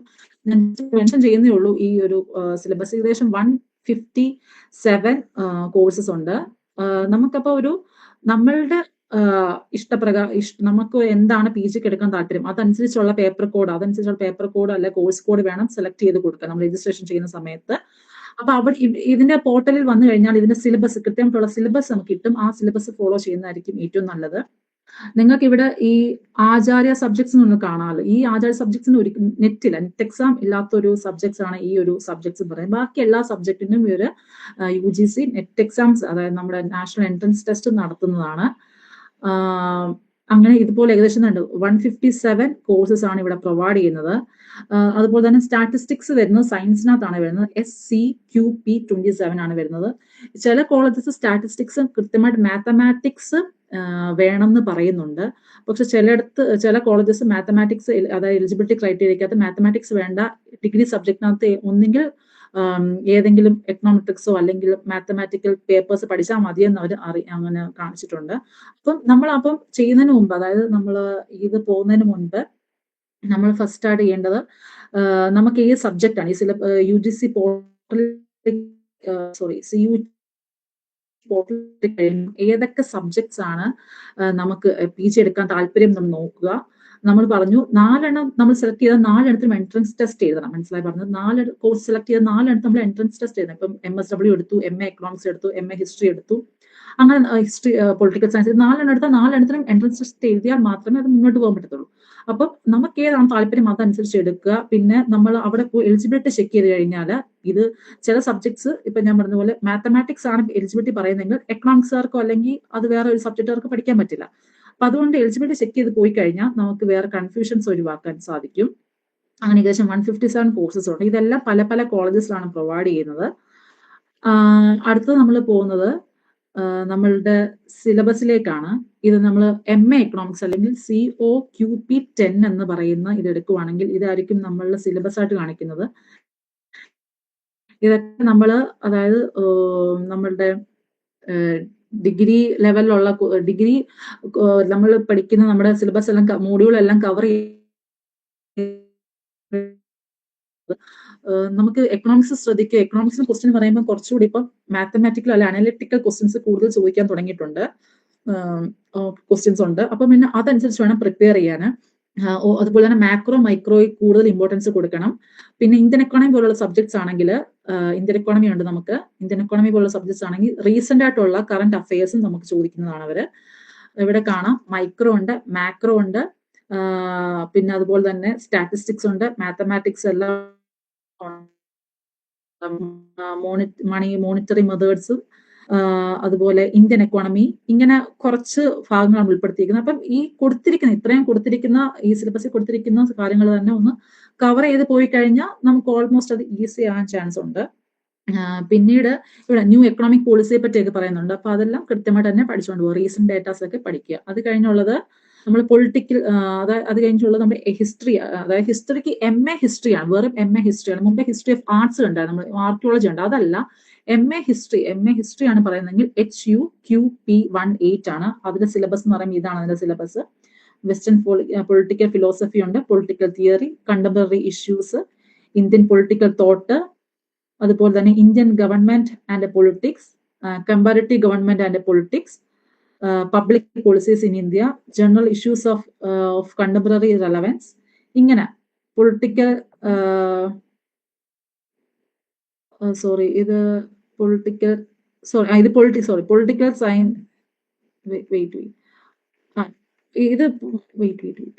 ഇത് ഇത്രയും പൊളിറ്റിക്കൽ സയൻസിന്റെ, ഇത് പൊളിറ്റിക്കൽ സയൻസിന്റെ ആണ്. പക്ഷെ ആ കോഡ് കൊടുത്തേക്കുന്നത് ഹിസ്റ്ററിയുടെ ആണ്. അപ്പൊ പൊളിറ്റിക്കൽ ഇതിന്റെ ഇതാണ് കൊടുക്കുന്നത്, പൊളിറ്റിക്കലിന്റെ അത് കിടക്കുന്നു. പൊളിറ്റിക്സ് ആൻഡ് സിലബസ് ആണിത്. അടുത്തത് ഇതാണ് ഹിസ്റ്ററി, HUQP09 എന്നാണ് ഇതിന്റെ ഉള്ളത്. അതായത് ഹിസ്റ്ററി ഓഫ് MA ഹിസ്റ്ററി ആണ് കൊടുക്കുന്നത്. മറ്റേത് മുകളിൽ MA പൊളിറ്റിക്കൽ സയൻസ് ആയിരിക്കും.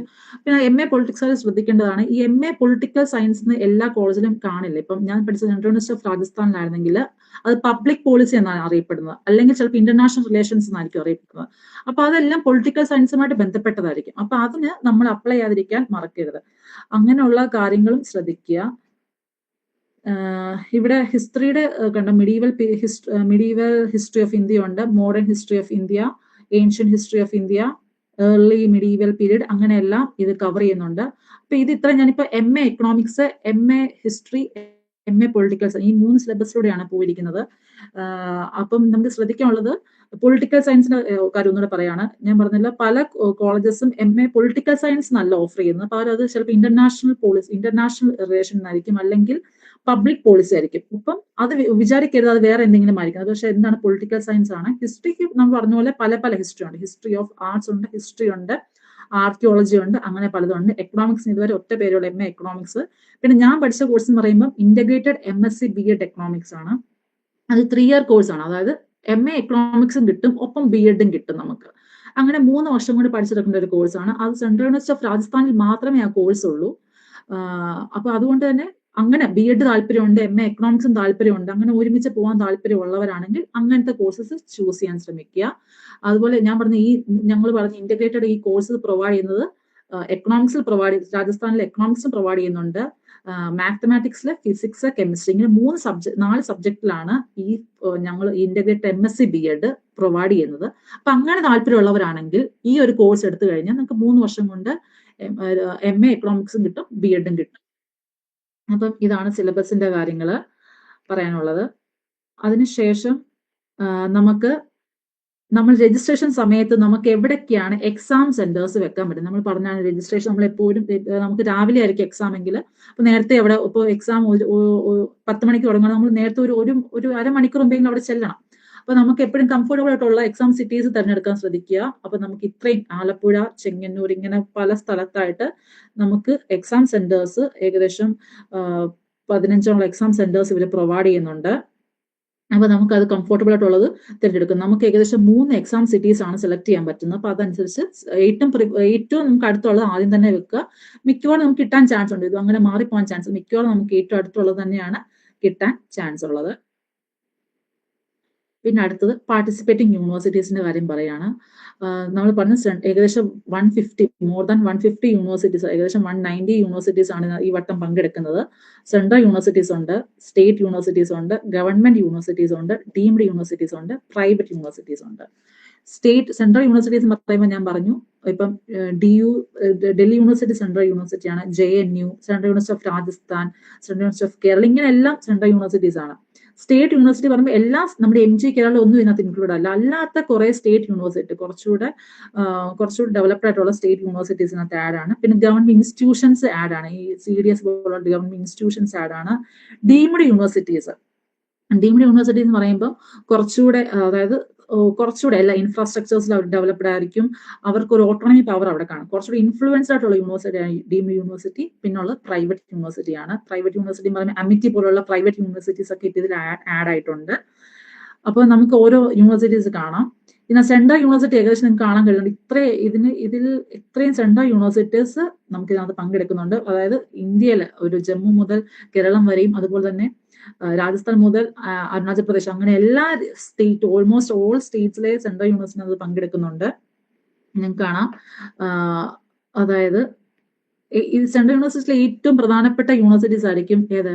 Delhi, university of Delhi, JNU, Jawaharlal Nehru university, BHU, Banaras Hindu university, university of Hyderabad, പിന്നെ അതുപോലെ ജാമിയ മില, ഇങ്ങനെയുള്ള യൂണിവേഴ്സിറ്റീസ് ഒക്കെ കുറച്ചുകൂടെ എന്തായിരിക്കും, ഇത് സെൻട്രൽ യൂണിവേഴ്സിറ്റീസ് ആണ്, അത് കുറച്ചുകൂടെ എന്തായിരിക്കും, അത് പാർട്ടിസിപ്പേറ്റ് ചെയ്യുന്നുണ്ട്.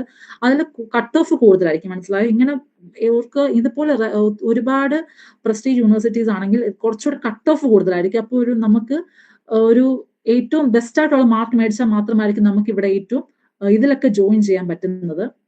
അപ്പൊ നമ്മൾ ആഗ്രഹിക്കുന്ന ഇപ്പൊ നമുക്ക് നോർത്ത് ഇന്ത്യയിലോട്ടാണ് പോകാൻ താല്പര്യം, അല്ലെ ഡൽഹി പോലെ കോളേജിൽ പഠിക്കണമെങ്കിൽ നമുക്കിപ്പോ 300 മാർക്കെങ്കിൽ ഏകദേശം ഒരു 250 ജനറൽ കാറ്റഗറി 222 ഐഡിയൽ സ്കോർ എന്ന് പറയുമ്പോൾ 250 മാർക്കെങ്കിലും അതിനടുത്ത് മാർക്കെങ്കിലും മേടിക്കണം 300 അത് ഞാൻ പറഞ്ഞു. അതുപോലെ അതിനുശേഷമാണ് താഴോട്ടാണ് ഇപ്പോൾ സെൻട്രൽ യൂണിവേഴ്സിറ്റി ഓഫ് രാജസ്ഥാന്, കേരള, അങ്ങനെ പല യൂണിവേഴ്സിറ്റീസ് വരുന്നത്.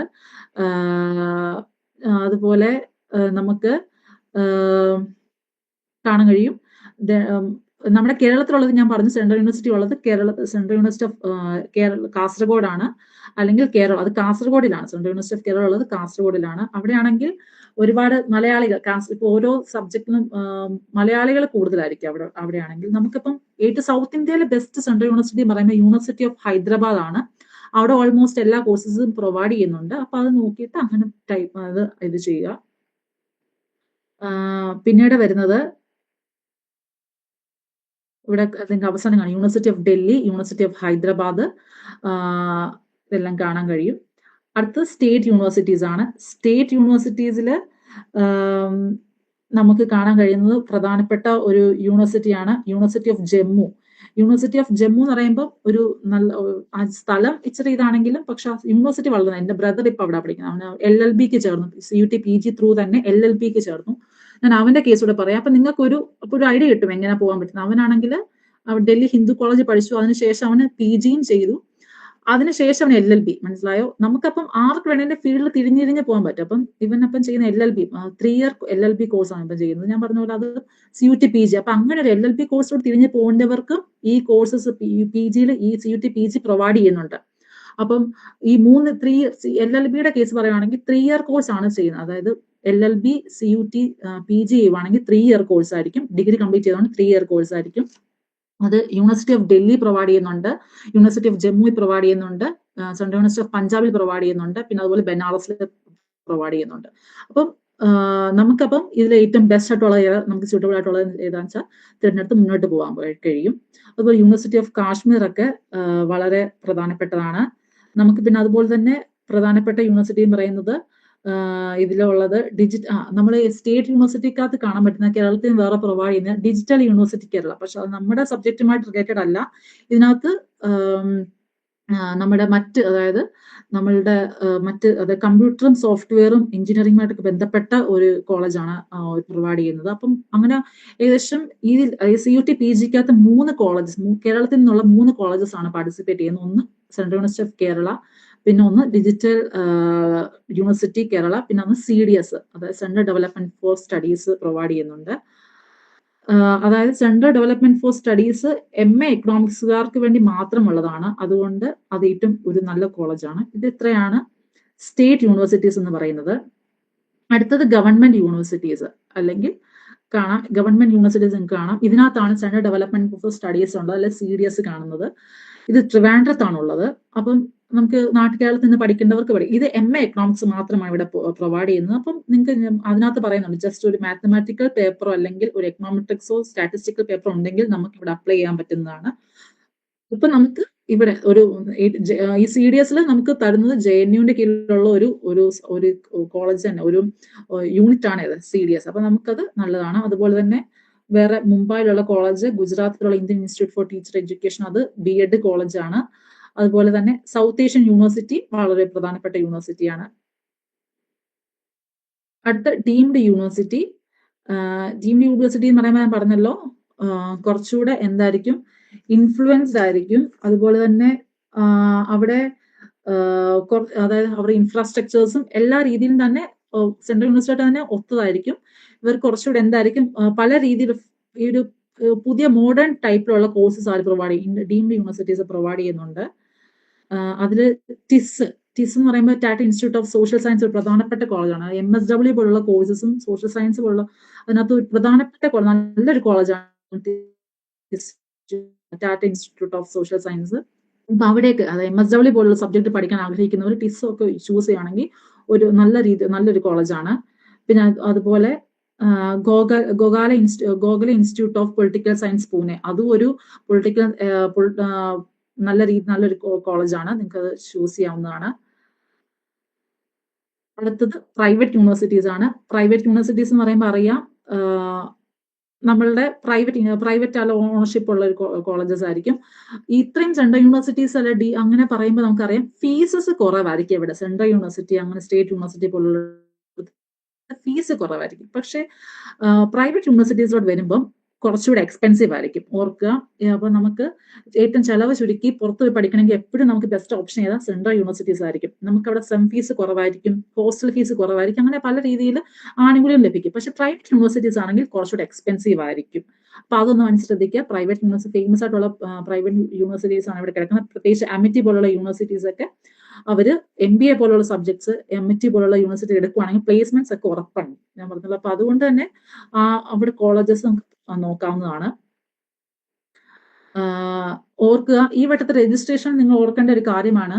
നമുക്ക് രജിസ്റ്റർ ചെയ്യുന്ന സമയത്ത് ഈ വട്ടം നമുക്ക് കോളേജ് ആഡ് ചെയ്യേണ്ട ആവശ്യമില്ല. നേരത്തെയൊക്കെ നമുക്ക് ഏത് കോളേജിലാണ് പോകേണ്ടത് നമുക്ക് ആഡ് ചെയ്യേണ്ട ആവശ്യമുണ്ടായിരുന്നു. പക്ഷെ ഈ വട്ടം രജിസ്ട്രേഷൻ ചെയ്യുന്ന സമയത്ത് ഏത് കോളേജിലൊക്കെ പോകണം എന്നുള്ളത് ആഡ് ചെയ്യേണ്ട ആവശ്യമില്ല. അതൊക്കെ നിങ്ങൾക്ക് എക്സാം കഴിഞ്ഞ് സ്കോർ കാർഡ് ഒക്കെ വന്നതിന് ശേഷം മാത്രമേ ആ പോർട്ടൽ ഓപ്പൺ ആക്കത്തുള്ളൂ. അതുകൊണ്ട് തന്നെ നമ്മളിപ്പോ ഇപ്പൊ നമ്മൾ രജിസ്ട്രേഷൻ ചെയ്യുന്നതിന് മുൻപ് ആലോചിക്കേണ്ട ഏതൊക്കെ സബ്ജക്ട് വേണം, അങ്ങനെയുള്ള രീതിയിൽ ഒരു ഐഡിയ ഉണ്ടാക്കി വെച്ചിട്ട് മാത്രം ഇത് രജിസ്ട്രേഷൻ ചെയ്യാൻ സ്റ്റാർട്ട് ചെയ്യുക. എളുപ്പമായിരിക്കും, പിന്നെ പെട്ടെന്നായിരിക്കും ചെയ്തു തീർക്കാൻ കഴിയും. പിന്നെ ഞാൻ പറഞ്ഞ പോലെ ഈ NRI ഫ്രാങ്ക്, ഈ കോളേജസിന്റെ ഒക്കെ എപ്പോഴും നമ്മൾ നോക്കുന്ന NRI ഫ്രാങ്ക് വെച്ചായിരിക്കും നോക്കുന്നത്. ടോപ്പ് യൂണിവേഴ്സിറ്റിക്കകത്ത് ഏറ്റവും ഫസ്റ്റ് വരുന്നത് JNU സെക്കൻഡ് പൊസിഷനിലാണ് വരുന്നത്. അതുപോലെ ജാമിയ മിലിയ NRI ഫ്രാങ്കിനകത്ത് തേർഡ് പൊസിഷനാണ് വരുന്നത്. BHU വരുന്നുണ്ട്, ബനാറസ് ഹിന്ദു യൂണിവേഴ്സിറ്റി വരുന്നുണ്ട്, ഡൽഹി യൂണിവേഴ്സിറ്റി ഓഫ് ഡൽഹി വരുന്നുണ്ട്, അത് 6th പൊസിഷനിലാണ് വരുന്നത്. പിന്നുള്ളത് യൂണിവേഴ്സിറ്റി ഓഫ് ഹൈദരാബാദ് ആണുള്ളത്. ഞാൻ പറഞ്ഞ സൗത്ത് ഇന്ത്യയിലെ ബെസ്റ്റ് സെൻട്രൽ യൂണിവേഴ്സിറ്റിയാണ്. അപ്പം അത് 17 ആണ് വരുന്നത്. അപ്പം നമുക്ക് ഇപ്പൊ നോർത്ത് ഇന്ത്യയിലോട്ടൊന്നും പോകണ്ട, സൗത്ത് ഇന്ത്യ സ്റ്റേ ബാക്ക് ചെയ്യാനാണെങ്കിൽ നമുക്ക് അവിടെ തന്നെ ചെയ്യാൻ പറ്റും. അതുപോലെ തന്നെ ഈ സെൻട്രൽ യൂണിവേഴ്സിറ്റി ഓഫ് രാജസ്ഥാൻ പോലുള്ള യൂണിവേഴ്സിറ്റീസ് ഒക്കെ NRF റാങ്കിന് 100-നും 200-നും ബിറ്റ്വീൻ ആണ്. അപ്പം ഇപ്പൊ 100-ന് 100 എബവ് ഉള്ള യൂണിവേഴ്സിറ്റീസ് ആണ് ഇത്രയും ഞാൻ പറഞ്ഞ യൂണിവേഴ്സിറ്റീസ്. കുറെ യൂണിവേഴ്സിറ്റീസ് ഉണ്ട്. അതിനകത്ത് ഏറ്റവും റെലവെന്റ് ആയിട്ടുള്ള യൂണിവേഴ്സിറ്റീസ് ആണ് പറഞ്ഞത്. അതിനുശേഷം പറയാൻ ആഗ്രഹിക്കുന്നത് നമ്മുടെ എക്സാമിന്റെ ഒരു ഇതാണ് പാറ്റേൺ അവിടെ. ഈ വട്ടം നല്ല കമ്പ്യൂട്ടർ ബേസ്ഡ് ടെസ്റ്റ് ആണ് നടത്തുന്നത്. അതായത് നമ്മൾ അവിടെ പറയുന്ന എക്സാം സെന്ററിൽ പോകണം, നമുക്കപ്പോൾ ഡെസ്ക്ടോപ്പ് അല്ലെങ്കിൽ ഒരു കമ്പ്യൂട്ടർ നമുക്ക് വേണ്ടി അവൈലബിൾ ആയിരിക്കും. അതായിരിക്കും ഉള്ളത്. അതുപോലെ തന്നെ ഈ വട്ടം ഹ്യൂമാനിറ്റീസ്, സയൻസ്, കോമൺ സബ്ജക്ട് എല്ലാം ബൈലിംഗ്വൽ ലാംഗ്വേജ്, ഇംഗ്ലീഷിലും അവൈലബിൾ ആയിരിക്കും, ഹിന്ദിയിലും അവൈലബിൾ ആയിരിക്കും. ക്വസ്റ്റ്യൻസ്, ഓപ്ഷൻസ്, ഇൻസ്ട്രക്ഷൻസും എല്ലാം ഹിന്ദിയിലും ഇംഗ്ലീഷിലും അവൈലബിൾ ആയിരിക്കും. അതുപോലെ തന്നെ നമ്മളുടെ ക്വസ്റ്റ്യൻ പേപ്പർ ഞാൻ പറഞ്ഞല്ലോ, 4 ക്വസ്റ്റ്യൻ പേപ്പർ, അതായത് നമുക്ക് 4 കോഴ്സസ് നമുക്ക് സെലക്ട് ചെയ്യാം. അപ്പൊ ആ 4 കോഴ്സിന് നമ്മൾ എന്ത് ചെയ്യണം, എൻട്രൻസ് ടെസ്റ്റ് ചെയ്യേണ്ടതാണ്. ആ ക്വസ്റ്റ്യൻ പേപ്പർ കോഡ് അനുസരിച്ച് നമുക്ക് എന്ത് ചെയ്യും, ക്വസ്റ്റ്യൻ പേപ്പർ അവൈലബിൾ ആയിരിക്കും. എക്സാം ഈ വട്ടം 1 hour 30 minutes അല്ലെങ്കിൽ 90 minutes ആയിരിക്കും ഉള്ളത്. മനസ്സിലായോ? എക്സാം ഈ വട്ടം, കഴിഞ്ഞ വട്ടം കുറച്ചുകൂടെ ഉണ്ടായിരുന്നു, 1.25 മണിക്കൂറൊക്കെ ഉണ്ട്. ഈ വട്ടം 1 hour 30 minutes ആണ് എക്സാം നടക്കുന്നത്. അതുപോലെ തന്നെ ഈ വട്ടം 75 ക്വസ്റ്റ്യൻസ് ആയിരിക്കും ഉള്ളത്. 75 ക്വസ്റ്റ്യൻസ് എന്ന് പറയുമ്പോൾ അത് ടോട്ടലി ഇപ്പൊ നമ്മൾ എക്കണോമിക്സ് ആണ് സെലക്ട് ചെയ്യുന്നതെങ്കിൽ എക്കണോമിക്സിൽ നിന്ന് മാത്രമായിരിക്കും ആ 75 ക്വസ്റ്റ്യൻസ് വരുന്നത്. അല്ലെങ്കിൽ ഹിസ്റ്ററി ആണ് സെലക്ട് ചെയ്യുന്നത്, ആ ഹിസ്റ്ററിയിൽ നിന്ന് മാത്രമായിരിക്കും ആ 75 ക്വസ്റ്റ്യൻസ് വരുന്നത്. മനസ്സിലാവും? അപ്പോൾ സബ്ജക്ട് സ്പെസിഫിക് ആയിട്ടുള്ള ക്വസ്റ്റ്യൻസ് ആയിരിക്കും വരുന്നത്. 75 ക്വസ്റ്റ്യൻസും 90 മിനിറ്റ്സ് അല്ലെങ്കിൽ 1 hour 30 minutes ആയിരിക്കും ഉള്ളത്. പിന്നെ മാർക്കിംഗ് സ്കീമിലേക്ക് പോവുകയാണെങ്കിൽ ഒരു ക്വസ്റ്റ്യന് 4 മാർക്ക് ആയിരിക്കും. അവർക്ക് ഒരു ക്വസ്റ്റ്യൻ കിട്ടും, 4 മാർക്ക് കിട്ടും. 4 മാർക്കാണ് ഉള്ളത്. ആ ക്വസ്റ്റ്യൻ ശരിയാക്കുകയാണെങ്കിൽ നമുക്ക് 4 മാർക്ക് കിട്ടും. ഇത് നെഗറ്റീവ് മാർക്ക് ഉണ്ടെന്ന് ഓർക്കുക. നെഗറ്റീവ് മാർക്ക് ഉള്ളതുകൊണ്ട് ഒരു ക്വസ്റ്റ്യൻ തെറ്റിക്കുകയാണെങ്കിൽ അതിന് -1 അല്ലെങ്കിൽ 1 മാർക്ക് മൈനസ് ചെയ്യുമെന്ന് ഓർക്കുക. അതുപോലെ തന്നെ നമ്മൾ ആൻസർ ഒന്നും അറ്റംപ്റ്റ് ചെയ്തിട്ടില്ലെങ്കിൽ അതിന് മാർക്കൊന്നും നഷ്ടപ്പെടുന്നതല്ലായിരിക്കും. അപ്പൊ മനസ്സിലായോ? നമുക്ക് 75 ക്വസ്റ്റ്യൻസ് ഉണ്ട്. 1.5 മണിക്കൂർ സമയമാണുള്ളത്, അല്ലെങ്കിൽ 90 മിനിറ്റ്സ് ആണ് സമയമാണുള്ളത്. ടോട്ടൽ മാർക്ക് 300 ആണ്. അത് 75 into 4 നോക്കുമ്പോൾ 300-ലാണ് ഈ നമുക്ക് മാർക്ക് ഉള്ളത്. അപ്പൊ ഞാൻ പറഞ്ഞ പോലെ 300-ൽ ഒരു 250-ക്ക് അടുത്തൊക്കെ മാർക്ക് മേടിക്കാൻ നമുക്ക് ഉറപ്പാണ്. നമ്മുടെ സീറ്റ് നമുക്ക് നമ്മൾ ആഗ്രഹിക്കുന്ന പോലുള്ള യൂണിവേഴ്സിറ്റി, ഏറ്റവും വലിയ യൂണിവേഴ്സിറ്റി നമുക്ക് ഉറപ്പിക്കാൻ കഴിയും. അപ്പം അതനുസരിച്ച് 252, അപ്പൊ നോക്കുവാൻ 222 സംതിങ് ആണ് ഐഡിയൽ സ്കോർ എന്ന് പറയുന്നത്. നമുക്കൊരു സേഫ് സോൺ എന്ന് പറയാം. നമുക്കൊരു സേഫ് സോൺ ആണ്, നമുക്കൊരു പ്രതീക്ഷ ഉണ്ടെന്ന് പറയാൻ പറ്റുന്ന ഒരു സ്കോർ ആയിരിക്കും അത്. സോ നമുക്കപ്പോൾ അതിലേക്ക് എടുക്കുകയാണെങ്കിൽ എപ്പോഴും നല്ലതായിരിക്കും. അപ്പോൾ ഓർക്ക് ജനറൽ കാറ്റഗറിക്ക് എപ്പോഴും ഹൈ ആയിരിക്കും. അപ്പൊ നിങ്ങളുടെ കാറ്റഗറി അനുസരിച്ചും അപ്പൊ അതൊരു ഇമ്പോർട്ടൻസ് കൊടുത്ത് തന്നെ പഠിച്ചു കഴിഞ്ഞാൽ കുറച്ചുകൂടെ നമുക്ക് നേടിയെടുക്കാൻ കഴിയും. എക്സാമിനേഷൻ, മോഡ് ഓഫ് എക്സാമിനേഷൻ വേറെ എന്തെങ്കിലും സംശയമുണ്ടോ?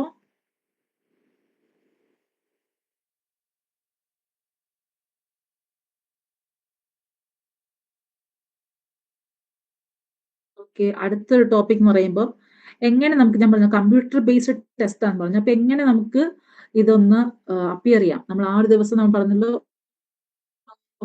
നമുക്ക് 9 മണിക്ക് എക്സാമിന് ഒരു 30 minutes ബിഫോർ എങ്കിലും എക്സാമിന് എത്തിയിരിക്കണം. അതിൽ പറഞ്ഞ ഡോക്യുമെന്റ്സ് എല്ലാം കൃത്യമായിട്ട്, ഇൻസ്ട്രക്ഷൻസ് കൃത്യമായിട്ട് വായിച്ചിട്ട് പോകണം. എന്താണ് ഇൻസ്ട്രക്ഷൻസ് പറഞ്ഞത് അത് കൃത്യമായിട്ട് വായിച്ച് വേണം പോവാൻ. ഒപ്പം നമുക്ക് കമ്പ്യൂട്ടർ ആയിരിക്കും കിട്ടുന്നത്. അത് ഡെസ്ക്ടോപ്പ് കിട്ടുമ്പോൾ നമ്മൾ അതിലൊന്നും ചെയ്യേണ്ട ആവശ്യമില്ല. കാൻഡിഡേറ്റ് ലോഗിൻ പേജ് എന്ന് പറയുമ്പോൾ അതിനകത്തുള്ള അതിൽ ലോഗിൻ പേജ് ആണ്. അതിൽ നമ്മുടെ ആപ്ലിക്കേഷൻ നമ്പർ ഓൾറെഡി അതിൽ തന്നെ കാണും. നമ്മൾ ജസ്റ്റ് പാസ്വേഡ് എന്ന് പറയുന്നത് നമ്മുടെ ഡേറ്റ് ഓഫ് ബർത്ത് ആയിരിക്കും, അങ്ങനെ അല്ലെങ്കിൽ വേറെ എന്തെങ്കിലും ആയിരിക്കും, അത് അവിടെ പറഞ്ഞുതരും. ആ പാസ്വേഡ് എടുത്തോട് ചെയ്ത് കഴിയുമ്പോൾ പിന്നെ ഒരു ഇൻസ്ട്രക്ഷൻ പേജിലേക്കായിരിക്കും പോകുന്നത്. ആ ഇൻസ്ട്രക്ഷൻസ് കൃത്യമായിട്ട് വായിച്ച് പിന്നെ നമുക്ക് ക്വസ്റ്റ്യൻസിലേക്ക് തന്നെ ആയിരിക്കും പോകാം. കൃത്യസമയമാകുമ്പോൾ അത് തന്നെ ഓപ്പൺ ആയി നമുക്ക് ക്വസ്റ്റ്യനിലേക്ക് പോകാൻ പറ്റും. അപ്പൊ അതിനൊന്നും ടെൻഷൻ അടിക്കേണ്ട ആവശ്യമില്ല. പിന്നെ നമുക്ക് ഞാൻ പറഞ്ഞത് കമ്പ്യൂട്ടർ ബേസ്ഡ് ടെസ്റ്റ് ആയതുകൊണ്ട് നമുക്ക് കാണാൻ കഴിയും ഇതുപോലെ 1 2 3 4 5 7 75 വരെ കാണും. ഞാൻ ഫസ്റ്റ് ക്വസ്റ്റ്യൻ എടുത്തു. ഇങ്ങനെ ഈ ഒരു വണ്ണിൽ ഇങ്ങനെ വെള്ള മാർക്കാണ് കിടക്കുന്നത്, ആ നമ്പറിന് ഇങ്ങനെ വെള്ള മാർക്കാണ് കിടക്കുന്നതെങ്കിൽ, ഇങ്ങനത്തെ ഒരു കളർ ഇതിലാണ് കിടക്കുന്നതെങ്കിൽ ഞാൻ ഇതുവരെയും ഈ ക്വസ്റ്റ്യൻ കണ്ടിട്ടില്ല അല്ലെങ്കിൽ ക്വസ്റ്റ്യനിൽ എത്തിയിട്ടില്ല എന്നാണ് അത് കാണിക്കുന്നത്. ഈ രണ്ടാമത്തെ ക്വസ്റ്റ്യൻ നമ്പർ ആണെങ്കിൽ ഇതിനൊരു ഓറഞ്ച് കളർ അല്ലെങ്കിൽ റെഡ് കളർ കണ്ടെങ്കിൽ അത് ഓർക്കുക. എന്താണ്, നിങ്ങൾ ഇതുവരെ ഈ ആൻസർ കണ്ടു പക്ഷെ എന്ത് ചെയ്തില്ല, ഇത് ആൻസർ ചെയ്തിട്ടില്ലെന്നാണ് ഇതിന് അർത്ഥം. മനസ്സിലായോ? ഇതിന് ആൻസർ ചെയ്തിട്ടില്ലെന്നാണ് അർത്ഥം.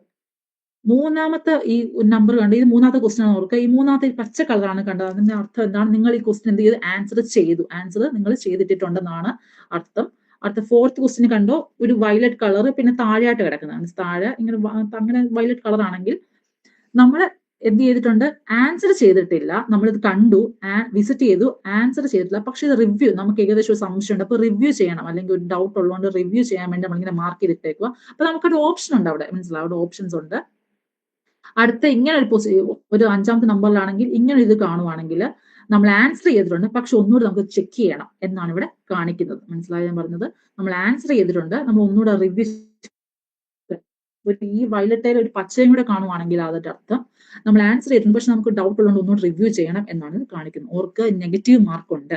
നെഗറ്റീവ് മാർക്ക് ഉള്ളതുകൊണ്ട് നമുക്ക് എല്ലാ ക്വസ്റ്റ്യൻ, ഉറപ്പല്ലാത്ത ക്വസ്റ്റ്യൻ ചെയ്ത് കഴിഞ്ഞാൽ എന്താ, തെറ്റാണെങ്കിൽ ഇപ്പം ഉറപ്പല്ല, 1% പോലും ഉറപ്പില്ലെങ്കിൽ അത് ചെയ്യാതിരിക്കുന്നതായിരിക്കും നല്ലത്. അപ്പം അല്ലെങ്കിൽ നമ്മൾ നെഗറ്റീവ് മാർക്ക് ഉള്ളതുകൊണ്ട് അത് നമുക്ക് ദോഷമായിട്ട് ബാധിക്കും. അപ്പൊ അത് എപ്പോഴും ഒന്ന് സൂക്ഷിച്ച് ഒക്കെ കണ്ട് വേണം നമുക്ക് ചെയ്യാൻ. ഓർക്ക് നമുക്ക് 75 ക്വസ്റ്റ്യൻസ് ആണുള്ളത്, 1.5 മണിക്കൂറാണ് സമയമുള്ളത്. അപ്പൊ അതനുസരിച്ച് മാനേജ് ചെയ്യാൻ വേണ്ടി ശ്രദ്ധിക്കണം. പിന്നെ നമ്മൾ പോകുന്നത് പിന്നെ നമുക്ക് പറയാനുള്ളത്, അതായത് ടിപ്സ് നമ്മൾ എങ്ങനെ, ഇനിയിപ്പോ ഞാൻ പറഞ്ഞല്ലോ, ഇപ്പൊ മാർച്ച് 2nd വീക്കോട് തന്നെ എക്സാം സ്റ്റാർട്ട് ചെയ്യും. നമ്മൾ ഇന്ന് രജിസ്റ്റർ ചെയ്ത് തുടങ്ങി കഴിഞ്ഞാൽ നമ്മൾ ഇന്ന് തൊട്ട് പഠിച്ചു തുടങ്ങി, ഇന്നല്ല നാളെ തൊട്ട് പഠിച്ചു തുടങ്ങിയാൽ അപ്പൊ എങ്ങനെ നമ്മൾ ആദ്യം ക്വസ്റ്റ്യൻ അറ്റൻഡ് ചെയ്തിരുന്നാലും ഇല്ല, അതെ ക്വസ്റ്റ്യൻ അറ്റൻഡ് ചെയ്തിട്ടില്ല, നോക്കിയില്ല, ഒന്നും മാർക്ക് ചെയ്തില്ല, എന്തില്ല, മാർക്കില്ല. മനസ്സിലായോ? അതിന് ഒരു മാർക്കും പോകത്തില്ല, 0 മാർക്ക് ആയിരിക്കും. അല്ല, മാർക്ക് കിട്ടത്തുമില്ല, മാർക്ക് പോകത്തില്ല. മനസ്സിലായി? പ്ലസ് മാർക്ക് കിട്ടത്തുമില്ല, നെഗറ്റീവ് മാർക്ക് പോകത്തുമില്ല. അപ്പൊ അത് ഓർത്ത് പേടിക്കണ്ട. നമ്മൾ വേറെ ഡൗട്ട് ഉണ്ടോ? അടുത്തൊരു ടോപ്പിക് എന്ന് പറയുമ്പോൾ എങ്ങനെ നമുക്കൊന്ന് കുറച്ച് മുന്നോട്ട് പോകാം. അതായത് ഇനിയിപ്പോ 1 മാസം അല്ല 1.5 മാസം സമയം ഉണ്ടെങ്കിൽ നമുക്ക് ഉറപ്പായിട്ട് നേടാൻ കഴിയും. മനസ്സിലായോ? നമുക്ക് പ്രിപ്പയർ ചെയ്യാൻ ഉറപ്പായിട്ട് കഴിയും, നന്നായിട്ട് തന്നെ പ്രിപ്പയർ ചെയ്യാൻ കഴിയും. അപ്പൊ ഫസ്റ്റ് നമ്മൾ പറഞ്ഞ പോലെ നമ്മൾ ഏത് ഇതാണ് വേണ്ടത് നമ്മൾ തീരുമാനിക്കണം. നമുക്കിപ്പോ MA എക്കണോമിക്സ് വേണം, MSW വേണം, MBA വേണം, അങ്ങനെ ഏത് വേണം തീരുമാനിച്ചിട്ട് അതിന്റെ ഇപ്പൊ 4 എടുത്താൽ 4 നമുക്കൊരു ആഗ്രഹമുണ്ട്. അപ്പൊ 4 സിലബസ് നന്നായിട്ട് നോക്കും. സിലബസ് നോക്കിയിട്ട് അതിന് ടോപ്പിക്ക് നോക്കുക. ഒരടിയില്ലാത്ത ടോപ്പിക് ആണെങ്കിൽ നമ്മൾ ഒന്നുകിൽ സ്റ്റാർട്ട് ചെയ്യുക, അല്ലെങ്കിൽ നമ്മൾ അതനുസരിച്ച് തന്നെ പ്രീവിയസ് ഇയർ ക്വസ്റ്റ്യൻസ് ചെക്ക് ചെയ്യാം. പറയാം, നമുക്ക് ടോപ്പിക്സ് മസ്റ്റ് ആയിട്ട് നോക്കുക. അതിനുശേഷം നമ്മൾ എക്സാം സ്ട്രക്ചർ മനസ്സിലാക്കുക. ഈ ടോപ്പിക്സ് സിലബസ് കണ്ടു, അതിനെപ്പറ്റി നമുക്ക് മെറ്റീരിയൽസ് ഒക്കെ ഒപ്പിക്കുക. ഇതൊക്കെ അതിന്റെ മെറ്റീരിയൽസ്, അതായത് സ്റ്റഡി മെറ്റീരിയൽസ് ഒക്കെ ഒപ്പിച്ച് അല്ലെങ്കിൽ നമുക്ക് എല്ലാം സെറ്റ് ആക്കി വെക്കുക. പിന്നെ എക്സാം സ്ട്രക്ചറിനെ പറ്റി മനസ്സിലാക്കുക, അതിന്റെ പാറ്റേൺ എങ്ങനെയാ. ചിലവർക്ക് അതായത് ക്രോണോളജിക്കൽ ഓർഡർ കാണും, മാച്ച് ദ ഫോളോയിങ് കാണും, അതുപോലെ തന്നെ പിന്നെ അതുപോലെ തന്നെ ഈ അസേർഷൻ ഡിസേർഷൻ അങ്ങനത്തെ സംഭവം കാണും. പിന്നെ എല്ലാ ക്വസ്റ്റ്യൻ MCQs, ഇങ്ങനത്തെ പല ടൈപ്സ് ഓഫ് ക്വസ്റ്റ്യൻസ് ആണ്. അപ്പം ആ ക്വസ്റ്റ്യൻസിന് നമ്മൾ പാറ്റേൺ മനസ്സിലാക്കി കൊടുക്കുക. ടൈപ്സും അതൊക്കെ തന്നെയാണ് ഉദ്ദേശിക്കുന്നത്. പിന്നെ മാർക്കിംഗ് സ്കീം നമ്മൾ പറഞ്ഞ പോലെ ഒരു ക്വസ്റ്റ്യന് 4 മാർക്കാണുള്ളത്. അത് അറ്റൻഡ് ചെയ്തു, അത് ശരിയാണെങ്കിൽ നമുക്ക് 4 മാർക്ക് കിട്ടും. നമ്മൾ അറ്റൻഡ് ചെയ്തു, തെറ്റാണെങ്കിൽ 1 മാർക്ക് പോവും, അല്ലെങ്കിൽ അങ്ങനെ പോവും. അതുപോലെ തന്നെ നമ്മളത് കണ്ടു പക്ഷെ അറ്റൻഡ് ചെയ്തില്ലെങ്കിൽ 1 മാർക്കും പോകത്തില്ല. അങ്ങനെയാണ്. പിന്നെ ടൈമിനെ പറ്റി അറിഞ്ഞിരിക്കുക. 1 hour 30 minutes ആണ് ഉള്ളത്. പിന്നെ നമ്പർ ഓഫ് ക്വസ്റ്റ്യൻസ് എത്രയാണ്? 75 ക്വസ്റ്റ്യൻസ് ആണ് ഉള്ളത്. എക്കണോമിക്സ് ആണ് എടുക്കുന്നതെങ്കിൽ എക്കണോമിക്സ് മാത്രമായിരിക്കും, അല്ലെ MBA ആണ് എടുക്കുന്നത് MBA എന്ന് മാത്രമുള്ള ക്വസ്റ്റ്യൻസ് ആയിരിക്കും, അല്ലെ പൊളിറ്റിക്കൽ സയൻസ് ആണെങ്കിൽ അതിന് മാത്രമുള്ള ക്വസ്റ്റ്യൻസ് ആയിരിക്കും വരുന്നത്.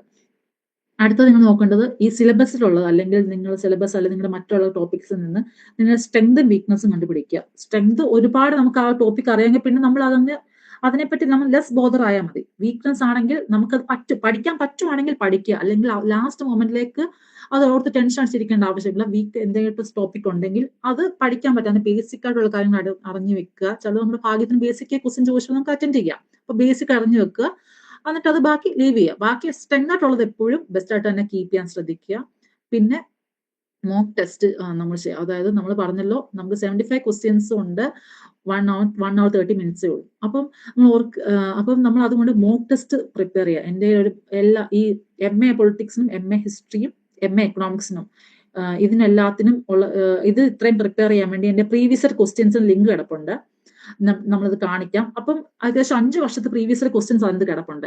ഇന്ന് മുതലാണെങ്കിൽ നാളെ മുതലാണെങ്കിൽ നിങ്ങൾ ആ പ്രീവിയസ് ഇയർ ക്വസ്റ്റ്യൻസ് ഒന്ന് നല്ല രീതിയിൽ പ്രിപ്പയർ ചെയ്യാൻ തുടങ്ങിയാൽ, അതായത് നല്ല രീതിയിൽ ഇപ്പൊ ഒരു ക്വസ്റ്റ്യൻ കണ്ടു, ഇപ്പം who is the father of economics എന്ന് കണ്ടു കഴിഞ്ഞാൽ അതിനകത്ത് ആഡം സ്മിത്ത് ഓപ്ഷനായിട്ട് കിടക്കും. ഫസ്റ്റ് ഓപ്ഷൻ ആഡം സ്മിത്ത് ഉണ്ട്, മാർഷൽ ഉണ്ട്, കെയ്ൻസ് ഉണ്ട്, പിഗു, ഇങ്ങനെ 4 പേരുണ്ടെങ്കിൽ ആഡം സ്മിത്ത് ആണ് ഉത്തരം. ആഡം സ്മിത്തിനെ പറ്റി ആദ്യം നമ്മൾ നോക്കുക, എന്താണ് ആഡം സ്മിത്തിന്റെ കുറച്ച് അദ്ദേഹത്തിന്റെ വർക്ക്, അദ്ദേഹത്തിന്റെ തിയറിയെ പറ്റി നോക്കുക. അതിനുശേഷം പിന്നെ ഈ ബാക്കി 3 പേരെയും പറ്റി എന്ത് ചെയ്യണം, നമ്മൾ പഠിച്ച് അതും കവർ ചെയ്ത് പോയി കഴിഞ്ഞാൽ ഓൾമോസ്റ്റ് എല്ലാ സിലബസും കവർ ആവും. അപ്പൊ ഞാൻ പറഞ്ഞ അത് എല്ലാത്തിനും ഇപ്പൊ ഞങ്ങൾ നെറ്റിനൊക്കെ എല്ലാം നമ്മൾ ഇങ്ങനെ തന്നെ പഠിക്കുന്നത്. മനസ്സിലായോ?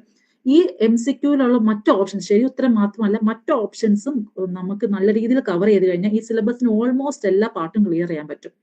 അപ്പൊ പിന്നെ അതുപോലെ തന്നെ ഒരു 4 to 5 ക്വസ്റ്റ്യൻ പേപ്പറിലും മിനിമം അതിനകത്തുണ്ട്, ഏകദേശം 2019 തൊട്ടുള്ള ക്വസ്റ്റ്യൻ പേപ്പേഴ്സ് ഉണ്ട്. അപ്പൊ അത് ഫോളോ ചെയ്യുക. ഇവർ പ്രത്യേകം പറഞ്ഞിട്ടുണ്ട്, ഈ വർഷവും നമ്മൾ CUT 2024 നടന്ന PG 2024 നടന്ന ആ same standard question same standard തന്നെ ആയിരിക്കും ഫോളോ ചെയ്യുന്നത് എന്ന് അവർ കൃത്യമായിട്ട് പറഞ്ഞിട്ടുണ്ട്. അപ്പൊ നമ്മൾ ഇപ്പൊ മസ്റ്റായിട്ട് ചെയ്ത് 2024 CUT PG ക്വസ്റ്റ്യൻ നന്നായിട്ട് വർക്ക്ഔട്ട് ചെയ്യേണ്ട ആവശ്യമാണ്. പിന്നെ ഞാൻ പറഞ്ഞല്ലോ, നമ്മുടെ സ്റ്റഡി മെറ്റീരിയൽസ് ഒന്നും ഇല്ല, നമ്മളത് മാക്സിമം അത് പല രീതിയും കളക്ട് ചെയ്യാൻ ശ്രമിക്കാം. പിന്നെ അതുപോലെ ഒരുപാട് കളക്ട് ചെയ്യാൻ നോക്കണം, മനസ്സിലാവും. അപ്പം തന്നെ നമുക്ക് കൺഫ്യൂഷൻ ആവും ഇതിനകത്ത് ഏത് പഠിക്കണം എന്നുള്ള രീതിയിൽ. ഒന്നുകിൽ നല്ലൊരു റെഫറൻസ് ബുക്ക് എടുക്കുക, അല്ലെങ്കിൽ നിങ്ങൾക്ക് ഇപ്പൊ ഏറ്റവും കംഫർട്ടബിൾ എന്താണ്, ഇപ്പം ഒന്നെങ്കിൽ യൂട്യൂബ് നോക്കി പഠിക്കാനാണോ, അതോ ഗൂഗിൾ അല്ലെ ChatGPT നോക്കി പഠിക്കാനാണോ, അതോ റെഫറൻസ് ബുക്ക് നോക്കി എടുത്ത് പഠിക്കാനാണോ, അങ്ങനെ എന്താണ് നിങ്ങൾ കംഫർട്ടബിൾ അത് ചെയ്യുക. പക്ഷെ ഒരുപാട് കളക്ട് ചെയ്ത് വെച്ച് കഴിഞ്ഞാൽ നമുക്ക് തന്നെ പഠിക്കാൻ എന്താ അവസാനം ഇത് ഒരുപാടായെന്ന് കാണുമ്പോൾ നമുക്ക് ടെൻഷൻ ആയി തുടങ്ങും. പിന്നെ അതുപോലെ തന്നെ എല്ലാം കഴിഞ്ഞ ഒരു ഇപ്പൊ മാർച്ച് 3rd 2nd വീക്കാണ് തുടങ്ങുന്നതെങ്കിൽ ഒരു മാർച്ചോട് ഫെബ്രുവരി എൻഡോട് എല്ലാം പഠിത്തം നടത്തിയിട്ട് ഒന്നെല്ലാം റിവിഷൻ ചെയ്യാൻ ശ്രദ്ധിക്കണം.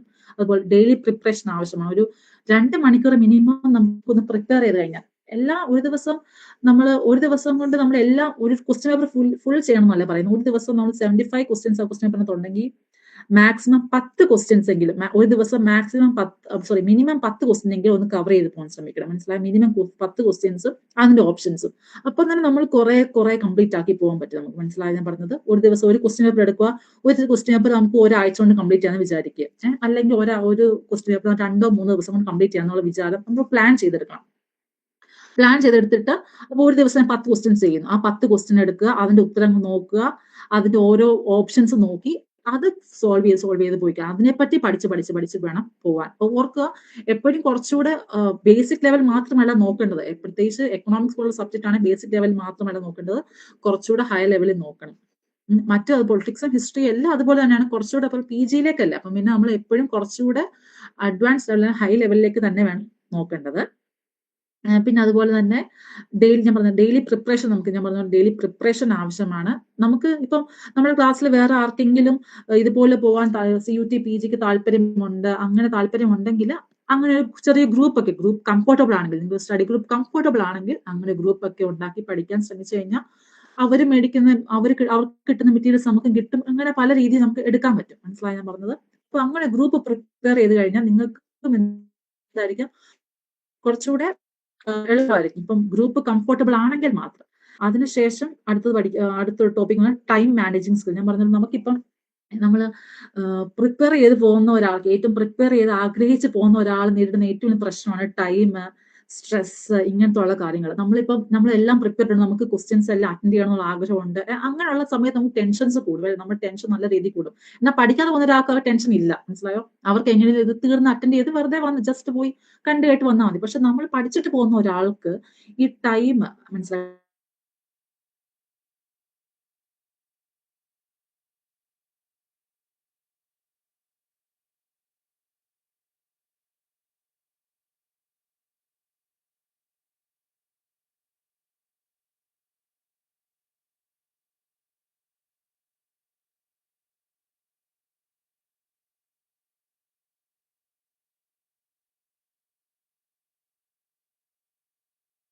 ഇരുന്ന് പഠിച്ച് അങ്ങോട്ട് പോയിരുന്ന്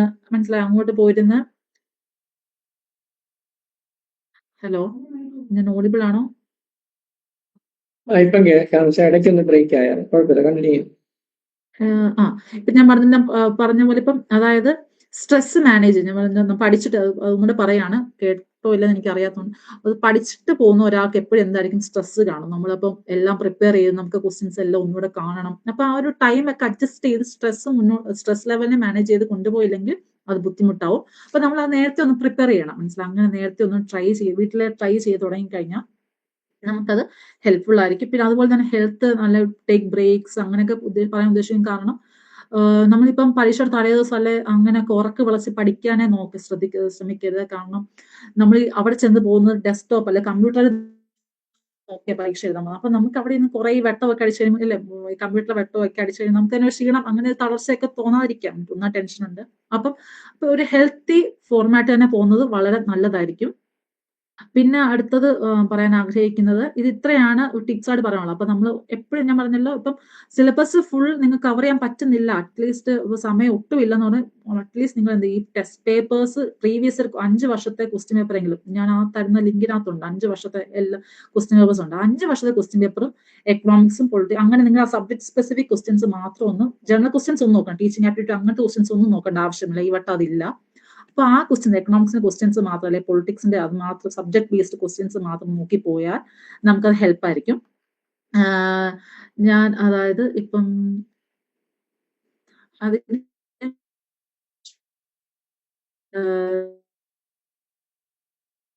ഞാൻ വേറൊരു ഷെയർ ചെയ്യാം, ട്രൈ ചെയ്യാൻ ശ്രമിക്കാം.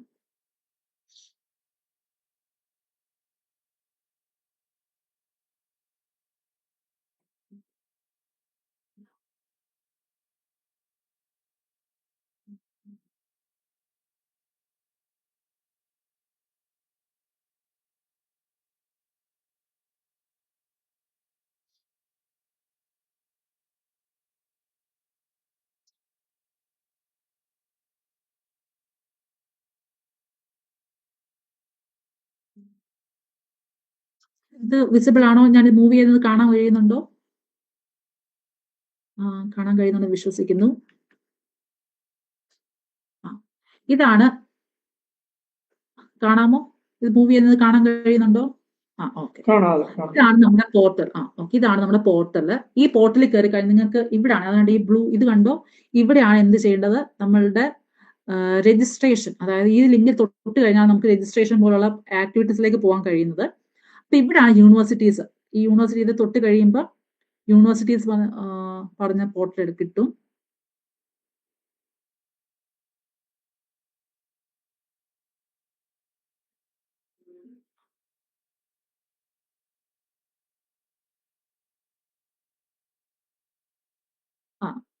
യൂണിവേഴ്സിറ്റി എനിക്ക് വരട്ടെ, കുറച്ച് നെറ്റ് സ്ലോ ആയിട്ട്. ഇവിടെ യൂണിവേഴ്സിറ്റീസ് കാണാൻ കഴിയും, സിലബസ് കാണാൻ കഴിയും, ടെസ്റ്റ് പേപ്പേഴ്സ്, ഇങ്ങനെ 3 ഇത് കാണും. ഈ ഒരു പോർട്ടൽ ഇവിടെ കയറി കഴിഞ്ഞാൽ നമുക്കൊരു ഐഡിയ കിട്ടും.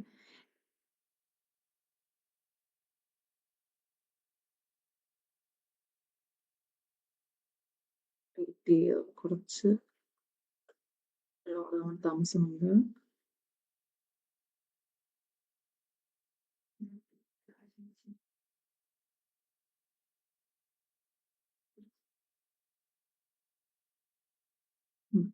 ഓക്കെ, ഇത് ഞാൻ ഇപ്പൊ സിലബസിനെ പറ്റി പറയാം. എന്നാ ഇപ്പൊ സിലബസ് ഇത് വിസിബിൾ ആണോ? സിലബസ്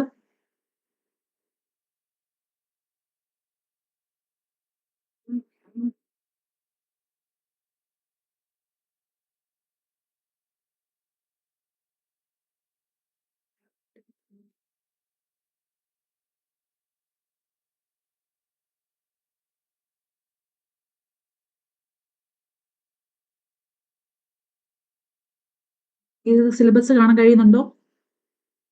ഓക്കെ, ഇതാണ് നമ്മുടെ സിലബസ്. ഞാൻ പറഞ്ഞാൽ ഈ സിലബസ് കയറി കഴിയുമ്പോൾ നമുക്ക് എല്ലാം കാണാൻ കഴിയും. മനസ്സിലായി? ഏതൊക്കെ സബ്ജക്ട്, ഇപ്പൊ എക്കണോമിക്സ് എടുക്കുവാണെങ്കിൽ എക്കണോമിക്സിലേക്കായിരിക്കും അത് പോകുന്നത്.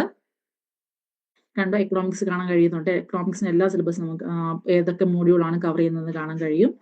അതിനുശേഷം പകരം നമ്മൾ ഇനിയിപ്പം നമ്മൾ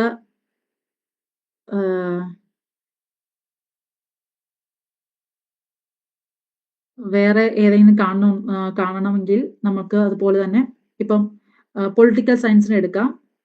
പൊളിറ്റിക്കൽ സയൻസിനെ തൊടുക, സിലബസ് കാണാൻ കഴിയും നമുക്ക്. ഇതുപോലെ തന്നെ എല്ലാ സിലബസും അങ്ങനെ പേപ്പർ കോഡ് പ്രത്യേകം ശ്രദ്ധിക്കുക.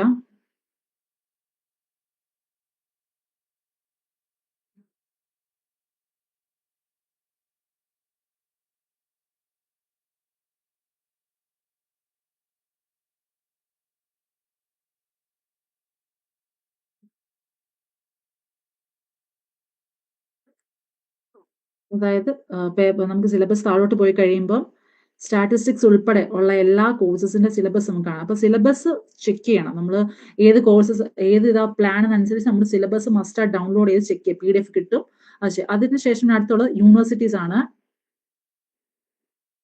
യൂണിവേഴ്സിറ്റി, ഇതാണ് പാർട്ടിസിപ്പേറ്റിംഗ് യൂണിവേഴ്സിറ്റീസിന്റെ ലിസ്റ്റ് ആണ് ഈ കാണുന്നത്. നമുക്ക് ആദ്യം കാണുന്ന സെൻട്രൽ യൂണിവേഴ്സിറ്റീസിന്റെ ലിസ്റ്റ് ആണ്. ഈ ലിസ്റ്റ് ഇപ്പൊ നമ്മൾ എക്സാമ്പിൾ ബനാറസ് BHU കയറുവാണെന്ന് നോക്കുക. BHU തൊട്ട് കയറി നമുക്ക് എന്ന് കാണാം BHUവിന്റെ എല്ലാ BHU ഏതൊക്കെ കോഴ്സസ് ആണ് പ്രൊവൈഡ് ചെയ്യുന്നത് നമുക്ക് ആദ്യം കാണാൻ മനസ്സിലായ. BHU ഏതൊക്കെ കോഴ്സസ് ആണ് പ്രൊവൈഡ് ചെയ്യുന്നത്, PGയിൽ പ്രൊവൈഡ് ചെയ്യുന്നത് എന്ന് നമുക്ക് ഇവിടെ കൃത്യമായിട്ട് അതിന്റെ എലിജിബിലിറ്റി എന്താന്ന് കാണിക്കും.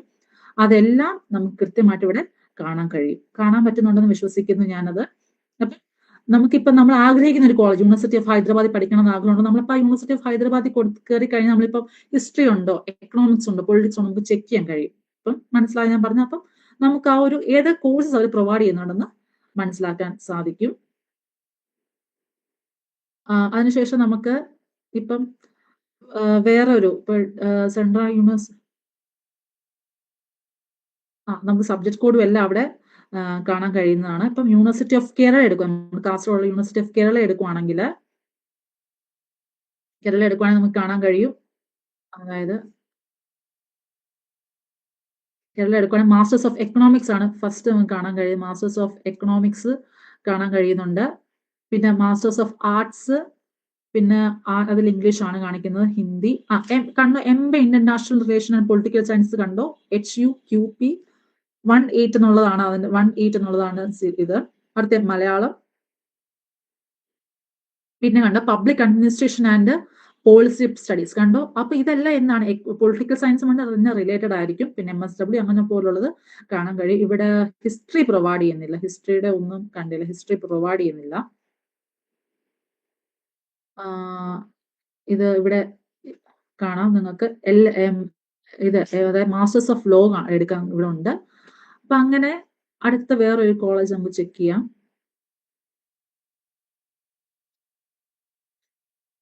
ഇപ്പൊ രാജസ്ഥാൻ എടുക്കുവാണെങ്കിൽ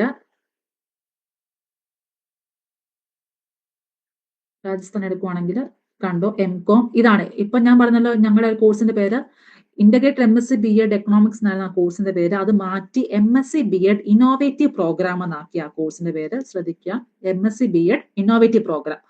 അത് കണ്ടോ COQP 10 എന്ന് തന്നെയാണ് അതിന്റെ കോഡും. അതുപോലെ തന്നെ MA എക്കണോമിക്സോടും ഉണ്ട്. കണ്ടോ MA എക്കണോമിക്സും ഉണ്ട് അവിടെ. അതിനിപ്പോ വേറെ ക്ലാസ് ആയിട്ട് COQP 10 തന്നെയാണ് അതും വരുന്നത്. അപ്പൊ നമ്മൾ അതനുസരിച്ച് നോക്കുക. പിന്നെ അവിടെ MBA ഉണ്ട്, എഡ്യൂക്കേഷൻ ഉണ്ട്, sports psychology MSc sports psychology എന്ന് പറയുന്നുണ്ട് ഒരു കോഴ്സ് ഉണ്ട് അവിടെ. പിന്നെ യോഗ. ഈ രാജസ്ഥാനിലുള്ള ഒരു എക്കണോമിക് പൊളിറ്റിക്കൽ സയൻസുമായിട്ട് ബന്ധപ്പെട്ട ഒരു കോഴ്സാണ് public policy law and governance ഉള്ളത്. ഇത് സിവിൽ സർവീസ് ഒക്കെ പ്രിപ്പയർ ചെയ്യാൻ വരുന്ന ആൾക്ക് അല്ലെങ്കിൽ ഗവൺമെന്റ് സർവീസിലേക്ക് പോകാൻ ആഗ്രഹിക്കുന്നവരാണ് കൂടുതൽ ഈ കോഴ്സ് ഒക്കെ എടുക്കുന്നത്. പിന്നെ സ്പോർട്സ് സൈക്കോളജി, അതുപോലെ തന്നെ ഹിസ്റ്ററി ഇവിടെയും പ്രൊവൈഡ് ചെയ്യുന്നില്ല. നമുക്ക് വേറെ ഒരു ഇത് ഇത്രയാണ്. നമുക്ക് ഏകദേശം മനസ്സിലായി കാണുമല്ലോ. അപ്പൊ കോളേജസ് എങ്ങനെ നോക്കേണ്ടത് നമുക്ക് മനസ്സിലായി കാണും, ഒരു ഐഡിയ കിട്ടിയെന്ന് ഞാൻ വിശ്വസിക്കുന്നു. അടുത്ത നമുക്ക് ടെസ്റ്റ് പേപ്പർ എന്നൊരു ഓപ്ഷൻ എടുക്കുകയാണെങ്കിൽ ബനാറസും കാണിക്കാവേ. ബനാറസും കാണിക്കാം. ബനാറസിനെ പറ്റിയുള്ളത് ഇതാണ് ബനാറസ് ഹിന്ദു യൂണിവേഴ്സിറ്റി. ബനാറസ് ഹിന്ദു യൂണിവേഴ്സിറ്റിയിൽ നമുക്ക് agriculture, masters of science MSc ആണ് ആദ്യം എല്ലാം കാണിക്കുന്നത്. ടെക്നോളജി സയൻസ്, കമ്പ്യൂട്ടർ ആപ്ലിക്കേഷൻ ഉണ്ട് അവിടെ ജിയോഗ്രഫി പ്രൊവൈഡ് ചെയ്യുന്നുണ്ട്.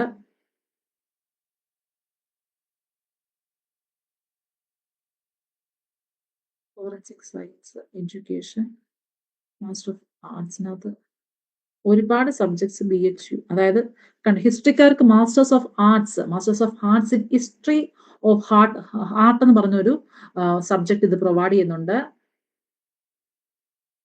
പിന്നെ mass communication, linguistic, Marathi, philosophy,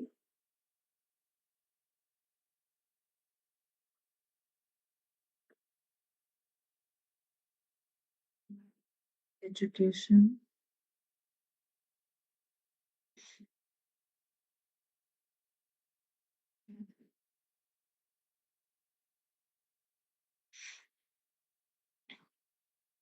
ഇതിൽ നമുക്ക് വേറൊരു കാണിക്കാൻ തൽക്കാലം ഇപ്പം.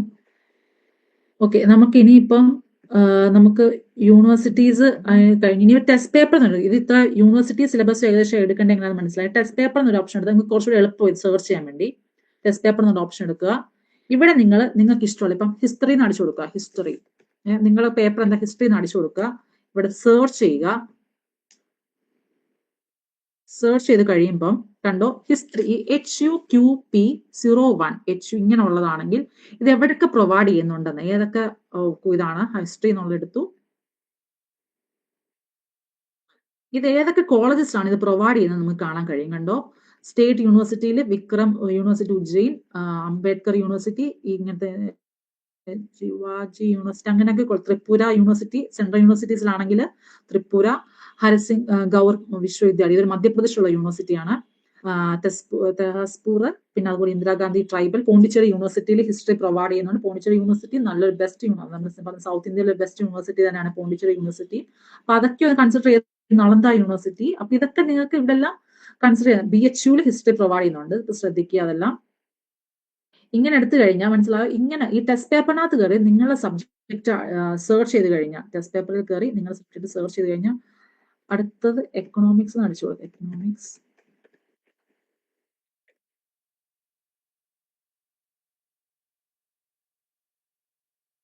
എക്കണോമിക്സിലേക്ക് സോറി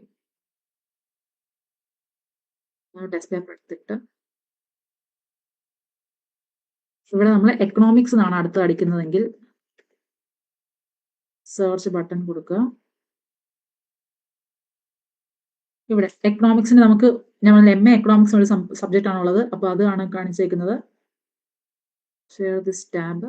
ഓക്കെ, ഇവിടെ എവിടെയൊക്കെ സ്റ്റേറ്റ് യൂണിവേഴ്സിറ്റിയിൽ എവിടെയൊക്കെ MA എക്കണോമിക്സ് അല്ലെ COQP10 എന്ന് പറഞ്ഞ ആ കോഴ്സ് കോഡുള്ള ഏതൊക്കെ എവിടെയൊക്കെ കൊടുക്കുന്നതാണ് കാണാൻ. ഇങ്ങനെയുള്ള യൂണിവേഴ്സിറ്റിയിൽ Ambedkar university Delhi, teacher university കേരളയിൽ കൊടുക്കുന്നുണ്ട്. അതുപോലെ യൂണിവേഴ്സിറ്റി ഓഫ് ജമ്മുവിൽ കൊടുക്കുന്നുണ്ട്. പിന്നെ പ്രധാനപ്പെട്ട യൂണിവേഴ്സിറ്റി സെൻട്രൽ യൂണിവേഴ്സിറ്റി ഓഫ് തമിഴ്നാടിൽ ഇത് ഉണ്ട്. യൂണിവേഴ്സിറ്റി ഓഫ് ഡൽഹിയിൽ പ്രൊവൈഡ് ചെയ്യുന്നുണ്ട്. പിന്നെ പഞ്ചാബിൽ പ്രൊവൈഡ് ചെയ്യുന്നുണ്ട്. ഓൾമോസ്റ്റ് എല്ലായിടത്തും എന്തുണ്ട് MA എക്കണോമിക്സ് ആ കോഴ്സ് ഉണ്ട്. ഓൾമോസ്റ്റ് എല്ലായിടത്തും MA എക്കണോമിക്സ് കോഴ്സ് ഉണ്ട്. പോണ്ടിച്ചേരി കൊടുക്കുന്നുണ്ട്, കേരളയിലുണ്ട്, നളന്ദ ഇങ്ങനെയുള്ള എല്ലാ യൂണിവേഴ്സിറ്റിയിലും MA എക്കണോമിക്സ് BHU എല്ലാം പ്രൊവൈഡ് ചെയ്യുന്നുണ്ട്. ടിസിലുണ്ട്. ടിസ് ആണ് Tata institute of social science ഉണ്ട് അവിടെ. അതുപോലെ ദയാൽ ബാഗ് എഡ്യൂക്കേഷൻ യൂണിവേഴ്സിറ്റിയിലൊക്കെ ഇത് പ്രൊവൈഡ് ചെയ്യുന്നുണ്ട്. അപ്പം നമ്മളുടെ ഒരു ഇൻട്രസ്റ്റ് അനുസരിച്ച് ഇതിലേക്ക് യൂണിവേഴ്സിറ്റീസ് ഒക്കെ ആ സമയത്ത് തിരഞ്ഞെടുത്താൽ മതി. ഇതാണ് ഏകദേശം എങ്ങനെയാണ് യൂണിവേഴ്സിറ്റീസ് കണ്ടുപിടിക്കുന്നതാണ് ഞാൻ ഇപ്പോൾ ഇത്രയും നേരം കാണിച്ചത്.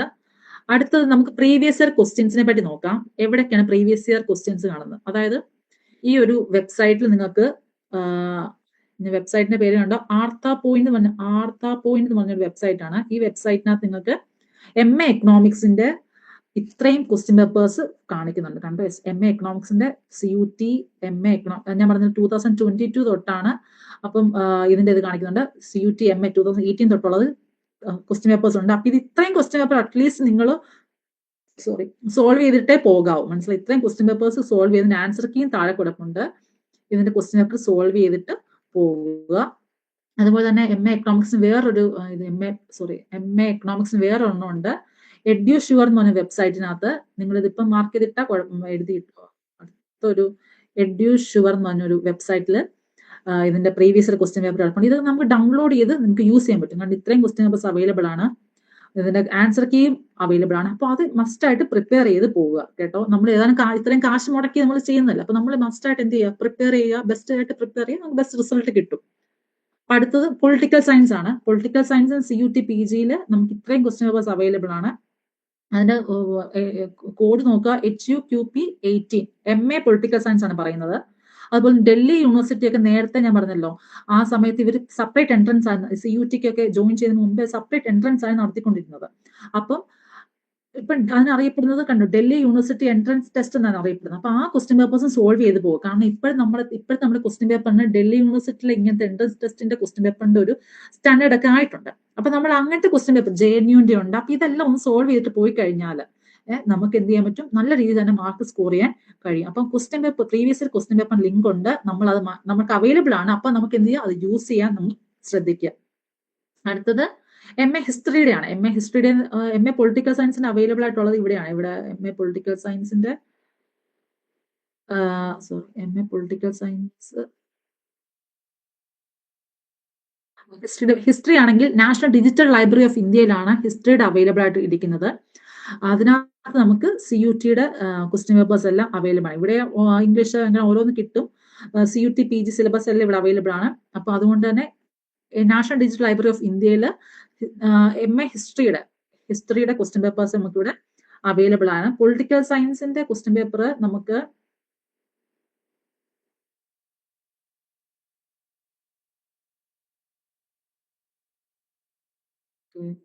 ചെക്ക് ചെയ്യേണ്ടത്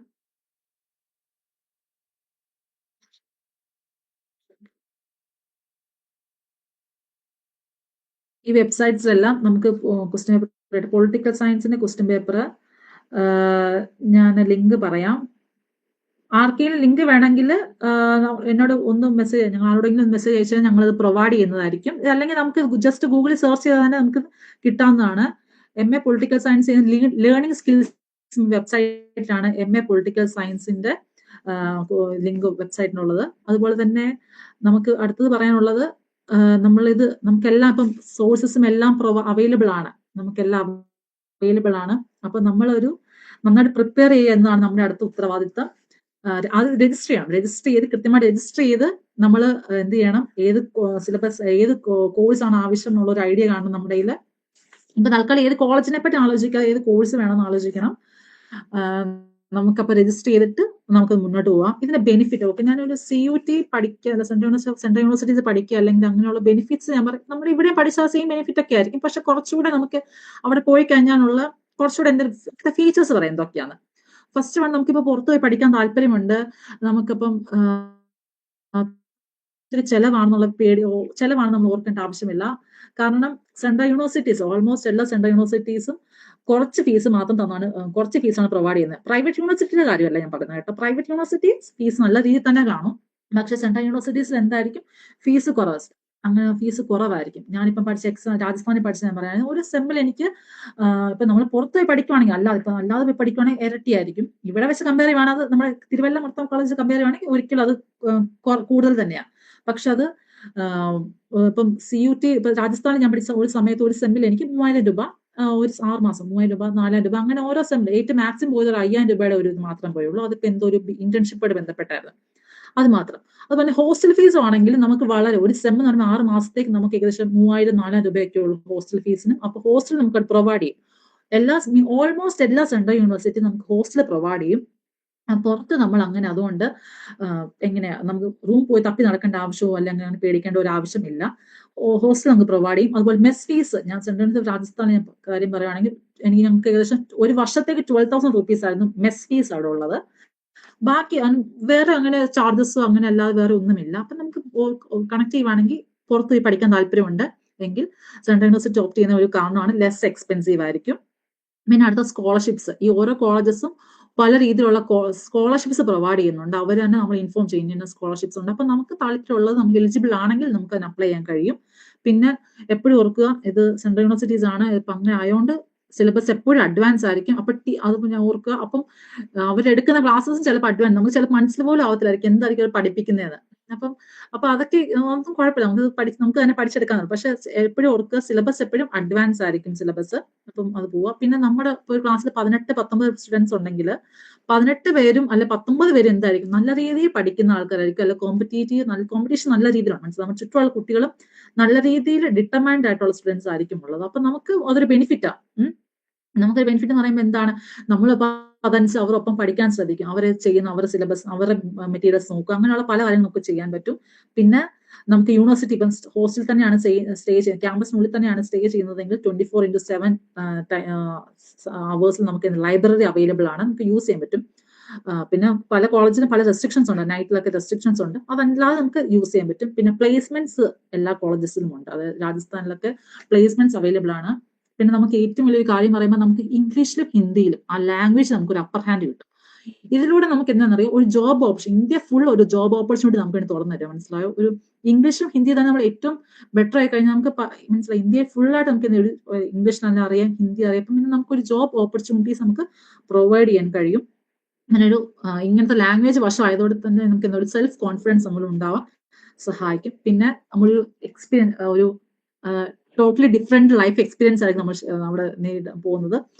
പോസിറ്റീവ് ആവാം, നെഗറ്റീവ് ആവാം. അപ്പം നമ്മൾ ആ ഒരു എക്സ്പീരിയൻസ് എല്ലാം ഒന്ന് നമുക്ക് ഹാൻഡിൽ ചെയ്യാൻ പറ്റും എന്നൊക്കെ നമുക്ക് കഴിയും. അപ്പം പിന്നെ അങ്ങനെ ഒരു രീതി, ന്യൂ കൾച്ചർ, ന്യൂ പീപ്പിൾ, പല ആൾക്കാർ, ന്യൂ ഫുഡ്, ക്ലൈമറ്റ് എല്ലാം ടോട്ടൽ ഡിഫറെന്റ് ആയിരിക്കും. അതെല്ലാം നമുക്ക് എക്സ്പീരിയൻസ് ചെയ്യാൻ പറ്റും അവിടെ. അപ്പം ഇതൊക്കെയായിരിക്കും സെൽഫ് സ്റ്റഡി. നമുക്കപ്പം അങ്ങനെ പല രീതിയിൽ നമുക്ക് ഇവിടെ ഒരു പല ബെനിഫിറ്റ്സ് നമുക്ക് കിട്ടും. ഇതെത്രയാണ് എന്റെ സൈഡിൽ നിന്ന് പറയാനുള്ളത്. എന്തെങ്കിലും ആഡ് ചെയ്യാനുണ്ടെങ്കിൽ അനൂപ് സാർ, ജോർജ് സാറിന് ആഡ് ചെയ്യാം. അതുപോലെ എന്തെങ്കിലും ഡൗട്ട് ഉണ്ടെങ്കിൽ നിങ്ങൾക്ക് ചോദിക്കാം, മൈക്ക് ഓപ്പൺ ചെയ്ത് തന്നെ ചോദിക്കാം. എന്തെങ്കിലും ഡൗട്ട് ഉണ്ടെങ്കിൽ എനിക്ക് കഴിയുന്ന രീതിയിൽ ഡൗട്ട് ക്ലിയർ ചെയ്യാം. അല്ലാത്തത് ഞാൻ പിന്നീട് ആ ഡൗട്ട് അറിയിക്കും.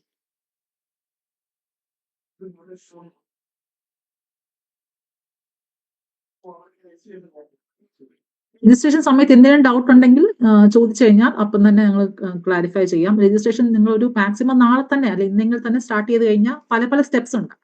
ഇച്ചിരി സമയം എടുക്കുന്ന പ്രോസസ്സാണ്, പല സ്റ്റെപ്സ് ഉണ്ട്. അപ്പോൾ ഒരു മാക്സിമം നല്ല രീതിയിൽ തന്നെ എല്ലാം ഒന്ന് സെറ്റ് ആക്കി വെച്ച് കഴിഞ്ഞാൽ നമുക്ക് ശരിയാക്കി എടുക്കാം. ആർക്കെങ്കിലും എന്തെങ്കിലും ഡൗട്ട്, എന്തെങ്കിലും മനസ്സിലായോ? അങ്ങനെ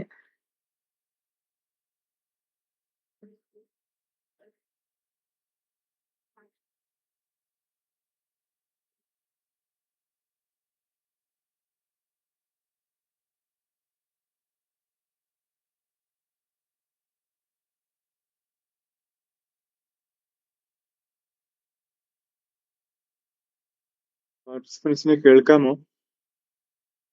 ഓക്കെ, പങ്കെടുക്കുന്ന സ്റ്റുഡൻസിനെ കേൾക്കാമോ? എന്തെങ്കിലും ഡൗട്ട് ഉണ്ടെങ്കിൽ ചോദിക്കണം. ഇത്രയും ഒരു വിശദമായിട്ട് കാര്യങ്ങൾ ഡിസ്കസ് ചെയ്തു. അപ്പോൾ അത് സംബന്ധിച്ച് എന്തെങ്കിലും സംശയങ്ങളോ ക്ലാരിഫിക്കേഷൻസ് ആവശ്യമുണ്ടെങ്കിൽ ചോദിക്കാം.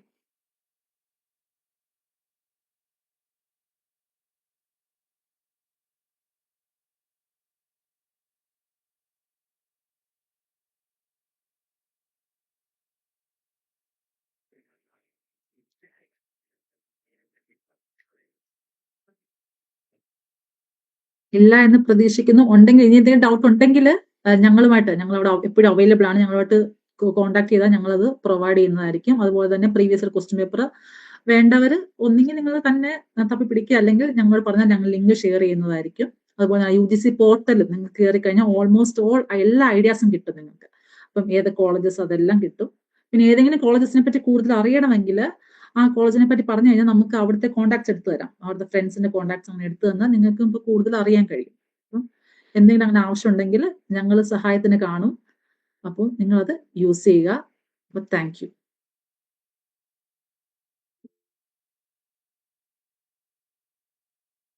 സാറേ, സാറേ, കുട്ടികളുടെ ഭാഗത്ത് വേറെ ഡൗട്ട് ഒന്നും ചോദിച്ചിട്ടില്ല. എന്തായാലും ഇത്രയും നേരം സെൻട്രൽ യൂണിവേഴ്സിറ്റി എക്സാംസിനെ പറ്റി വളരെ വിശദമായിട്ട് തന്നെ ജിൻസി ടീച്ചർ കുട്ടികളുമായിട്ട് സംസാരിച്ചു.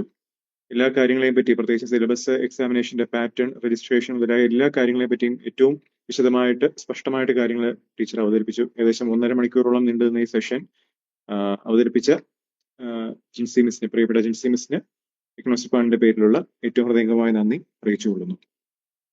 ഒപ്പം ഇവിടെ എത്തിച്ചേർന്നിട്ടുള്ള എല്ലാ വിദ്യാർത്ഥികൾക്കും, ഇവിടെ ഹിസ്റ്ററി, പൊളിറ്റിക്കൽ സയൻസ്, ഇക്കണോമിക്സ് ഡിപ്പാർട്ട്മെന്റിലെ എല്ലാ വിദ്യാർത്ഥികളും ഇവിടെ എത്തിച്ചേർന്നിട്ടുള്ളവർക്ക് ഡിപ്പാർട്ട്മെന്റിന്റെ പേരിലുള്ള ഹൃദയംഗമായ നന്ദി അറിയിക്കുന്നു. പരിപാടി ആസൂത്രണം ചെയ്ത പ്രിയപ്പെട്ട head of the department Anoop സാറിനോടുള്ള നന്ദിയും ഈ അവസരത്തിൽ അറിയിച്ചുകൊള്ളുന്നു. പരിപാടിക്ക് സാങ്കേതിക സഹായം എല്ലാം നിർവഹിച്ച ജോർജ് സാറിനോടുള്ള നന്ദിയും കൃതജ്ഞതയും ഈ അവസരത്തിൽ രേഖപ്പെടുന്നു. ഒരിക്കൽ കൂടി നന്ദി, നമസ്കാരം. Thank you.